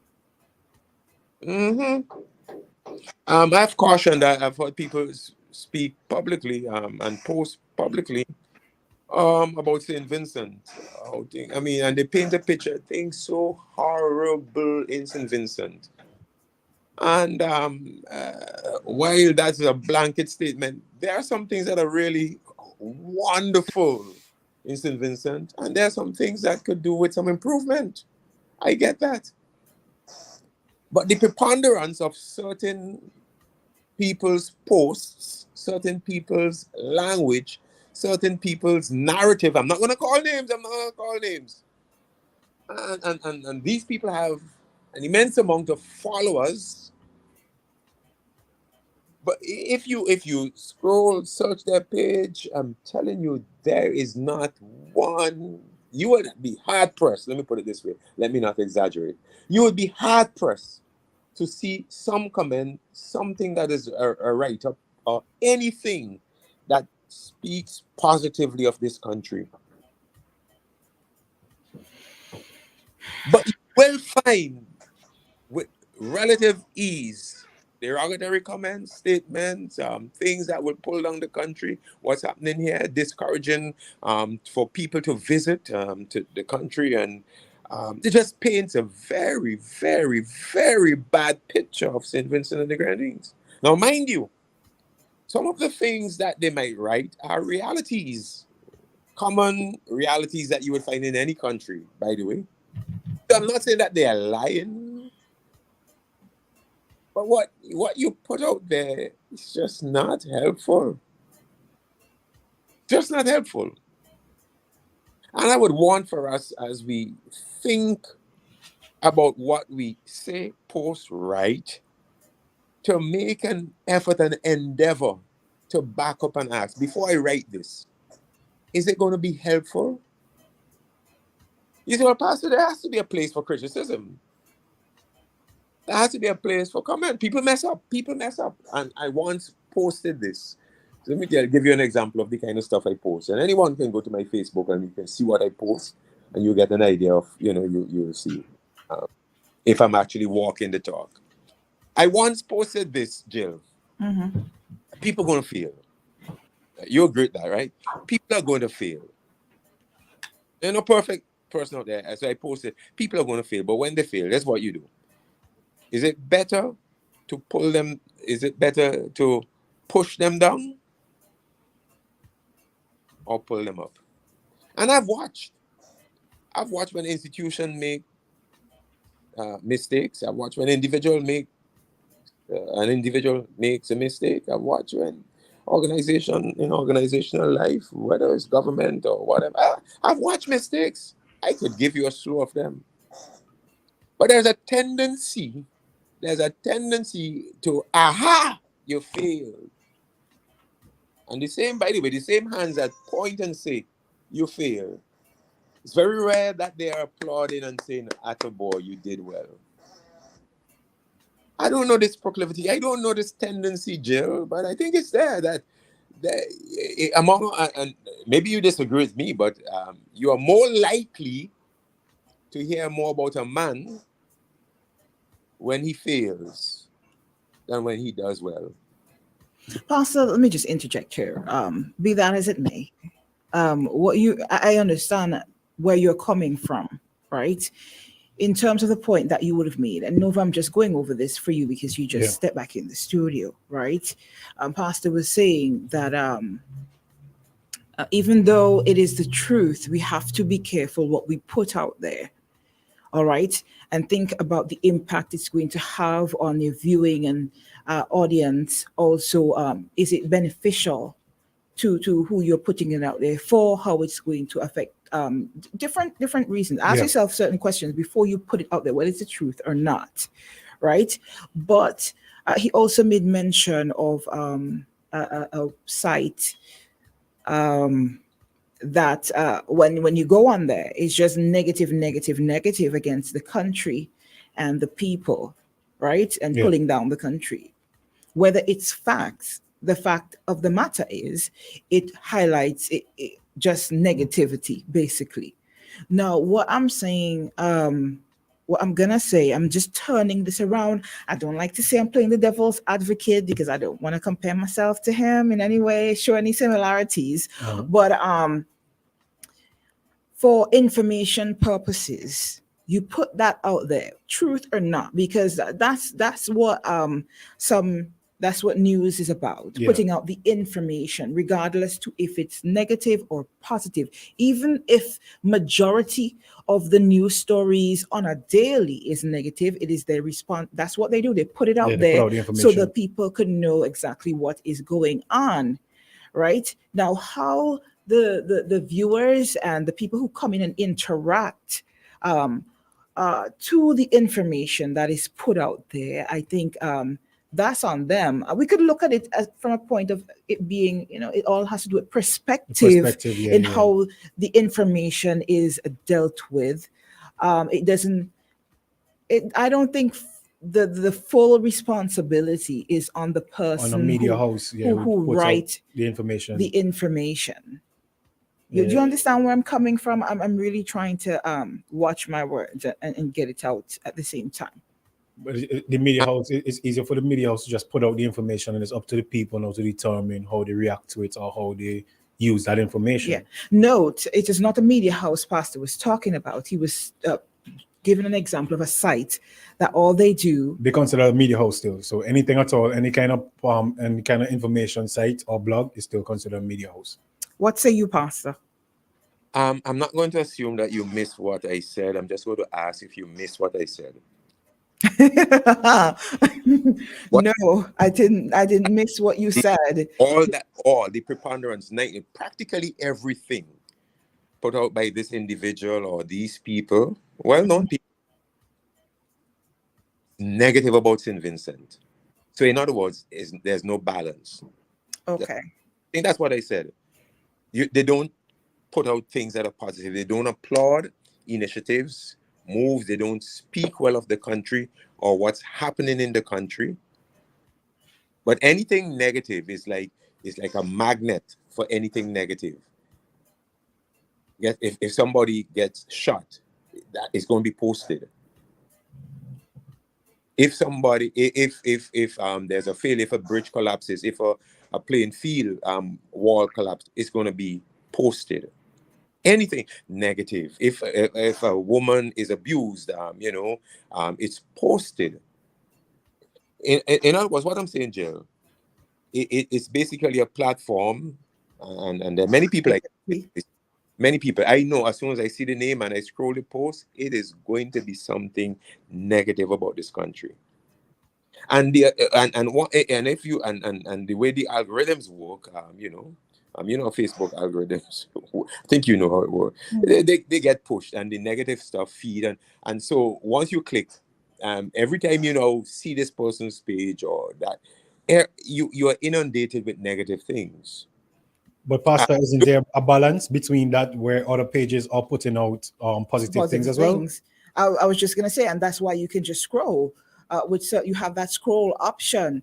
But I understand what you're saying. I understand what you're saying fully. I understand what you're saying. Yeah, Nova, I'm just getting to know you. So what I'm saying is, you can say, well, I will be I will be a pantheon of executives or news people, media, and within that Mount Olympus of negativity, that's okay, because over there you have a pantheon of positivity. What I'm saying, individually, to make the attempt, you can individually just make the attempt, man. Not only do I have to be truthful, but man, I think I should put out helpful thing. Now, don't get me wrong, both you and Jill, let me just say something. Yeah. I am not saying complaining is not a helpful thing. And so, Jill, please give me some time to explain this. As a counselor, I know the value of complaining. So I will not dog it. I will not put it down. I will not diminish its potency. Complaining or criticizing? Both. But complaining, really. Complaining is because people give complaining a negative vibe. Oh, all you're doing is complain. All you're doing is complain. Complaining is in many respects is a positive thing. Because sometimes if you don't complain, you don't draw awareness to an issue. You follow me? So you have to complain. You have to say something. Who feels it knows it. If somebody gives you a shoe, or they buy your mom or somebody, and it's too tight, you ain't gonna just wear the thing. You're gonna complain and say, "Mommy, this shoe too tight." Yeah. They complain and cry all the time so that they can draw awareness, because they can't talk. So they could draw awareness that they need comfort, hug, feeding, anything. You have to complain to draw awareness to things. So don't get me wrong. Also, what complaining does, because if I complain about something, and you see it, you might like, oh yeah, I was wondering about the same thing too, but I was. So it gives validation when you hear other people say, and basically have a perspective of something that is similar to yours. You realize I wasn't wrong there. It gives validation. So complaining is useful. Don't get me wrong. And sometimes people listen to me and they don't listen to all that I am saying. And what complaining does too, it engages, like I drew reference to the baby. If the baby cries, it engages the mother or the caregiver to come and do something. So complaining alerts those who are responsible. You got to do something about this, which is why good businesses have a complaints department, or a box, a suggestion box, or something. You can let them know. The complaints are useful to point out something that somebody might not see. I hope you are listening. And it will engage a reaction. So complaints can be helpful. So don't hear me saying, Nova and Jill, don't hear me saying don't complain. That's not what I'm saying, because I know as a therapist, you see, complaining, it's a ventilation mechanism. And for many people, it's a coping mechanism, because if you don't complain, it's like a boil festering, and it go, as we say in Vince, it go bust. So sometimes it's like you have to seep it out with a little complaining. So I am not dogging complaining. But I'm saying, if that becomes the sum total of what you do, then it goes past optimality. It's not optimal anymore. There's a point, there's a tipping point where enough of the complaining. You have to complain. But there comes up an optimal point at which the complaining is not helpful. And sometimes a lot of things that you complain about, yes, you have brought the awareness. Yes, you have gotten the validation. And yes, you supposedly are provoking engagement. But you keep at it, and nothing changes with the complaining. There are some levels of complaining that actually can become annoying and counterproductive. So we have to be very careful. Mm-hmm. We have to be very careful. Again, relationship counselor, I see a lot of this. I mean, if you get a man that is complaining about you every second, you need to lose weight, Jill. When I say Jill, I mean, God. Yeah, You need to do this. Complaining, everything. You sweep, but then you need to do. You need to go out and get a job, and because they just complain all the time. It will take you off. And sometimes just for spite, you just not gonna do anything because you're fed up of the complaining. And sometimes those who are complaining are not really doing much to alleviate the situation that they're complaining about. I agree. They complain, but no suggestions. Mm-hmm.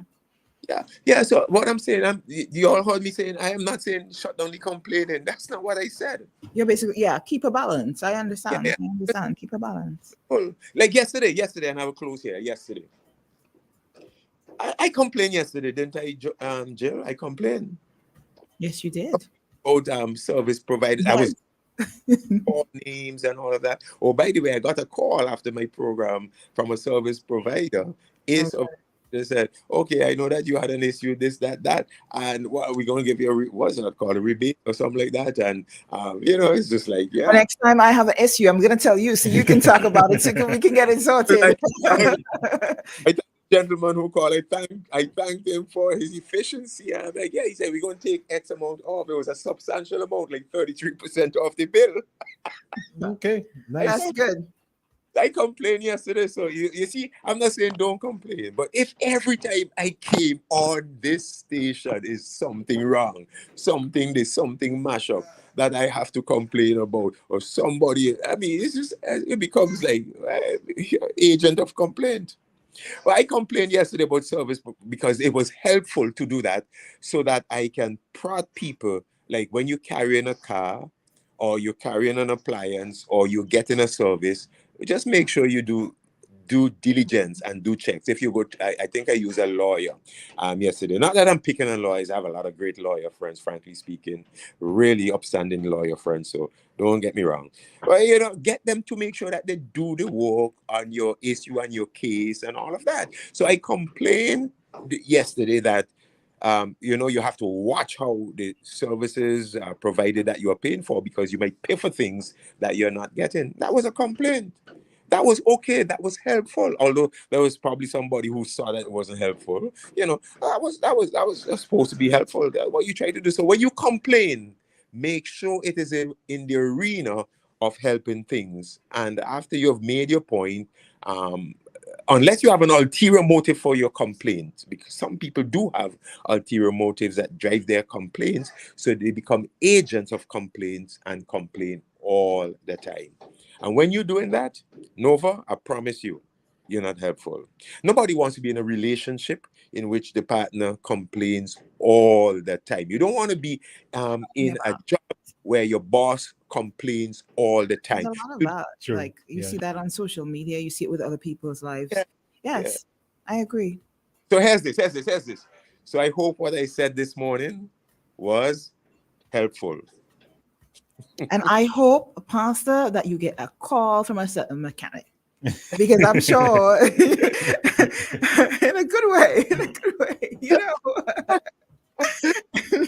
I got a call from, I almost called the name of the company. I got a call from no kidding, I got a call from the company, and the gentleman was so nice and compliant and like that. And if you have any other issues, just call us. We will come. Yeah, just call. Don't take it on your program. I assure you we'll get it sorted right away. Don't get me, just if you have an issue with what I said, let me know. But, try to be truthful. I don't think you will have an issue with that. All right. Try to be more than somebody else. Sometimes don't let anybody inform you about somebody else. Find the facts for yourself. And then the second thing is think about what you say. Make sure that it is helpful. And you can complain, but, get your point across and say some positive things that are true also. It would actually be very helpful. Have a blessed and wonderful day. You too as well. You too, Pastor. Enjoy. Okay. Bye-bye. Bye. All right, so we checked in with the doc. We checked our list off for today with all of our segments. We were on point today. So Mhm. congrats to us. You did well today, Nova. Thank you very much. All Thank you very right. much. So did Shady, you, so Shady, did you, Shay- you did well today. Your music was on point. I have to say, I want to make sure I keep that balance also. And to all you guys on the live, we appreciate you, and we just love the interaction that you have with us and with each other, because you make it so much more what should I say? Eventful? No, so much more entertaining. That's the right I'm word telling right you. there. I'm telling you. So we appreciate you guys. All right. Maisie, everybody can He says his name is pronounced Mazi and not Mazi. Maisie. Yeah. I'm sorry. I'm only seeing it. He's I'm not, corrected like 2 times now. I'm and so like- sorry. I wasn't paying attention. I was trying to focus in on what Pastor was saying, because I have to listen so that I can respond properly. So forgive me for that. It's Mazi, and I just want to say that because I'm reading, I really didn't. Yeah. So Mazi, and I'm big on that. I'm big on pronouncing people's names properly. Yeah. Because it irks me. Not that people, do that with me, but it irks me. All right. So Mazi, enjoy the rest of your day. Yeah, Winston, all of y'all, big up yourself, Winston Burn and and everybody. Big up yourself too as well. Yeah. And what's that? Mary Kinson. Well, Bernadette left already. George, big up yourself as well too. Pro Lucasan. Okay. She said, very true, Pastor. Many take complaining wrongly. No, that's not correct. Many times it points out what is not seen and requires some intervention. It is for the better in most circumstances. It's for the best in most circumstances. Alicia, have a good day. She said, I think Pastor means if your son thief $100, don't go and tell the world your son thief. Don't paint him black. Okay. All right. Doug King was saying, what type of therapist are you? That's a good, I think he would have mentioned it. He marriage. He counsels. Marriage. He's a marriage counselor. He does a lot of things. And I'm not going to comment anymore on that because I don't really 100% knows exactly, some of the things that he does, but I just know he's Pastor Richards and he's a marriage counselor, and he have a few PhDs under his belt. So yeah. All right, guys, blessed love. We're over our time by 10 minutes. Please feel free to say, what are you laughing about? What's going on there? I'm just laughing at the Facebook. But you already know what it is. It's your favorite villain, Nova So Mean. We're gonna leave out here now before we take up any more. Oh, Bernadette is saying she's still here. Yeah, big up to All Bernadette. right, love. Enjoy the rest of your day, all right? Until you hear from us I'm keeping it 100. I'm not sure if I'm going to be here tomorrow. Well, we'll see. Okay. And if you better be here, Nova, because I'm telling you, tomorrow should be one of those days. If you can't make it, it will be eventful. I'll be here. Okay. It'll be eventful. Because if I can't make it, you should be here. They don't want me alone. At the helms. They don't want me alone. With It would be Shady, interesting. It would be interesting if Nova is at the helms and it's just Nova. We gonna cause some trouble. I tell you. You never know, yeah. You never know. All right, guys. Blessed love. We gone. Boom 1069 is trending. Blazing on the air at 1069 FM.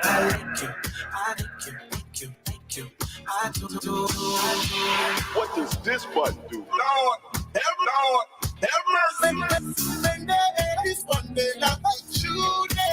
On your phone or device at tunein.com or on Instagram, Twitter, Facebook at Boom SBG 1069. Throwback Thursday. If I got locked away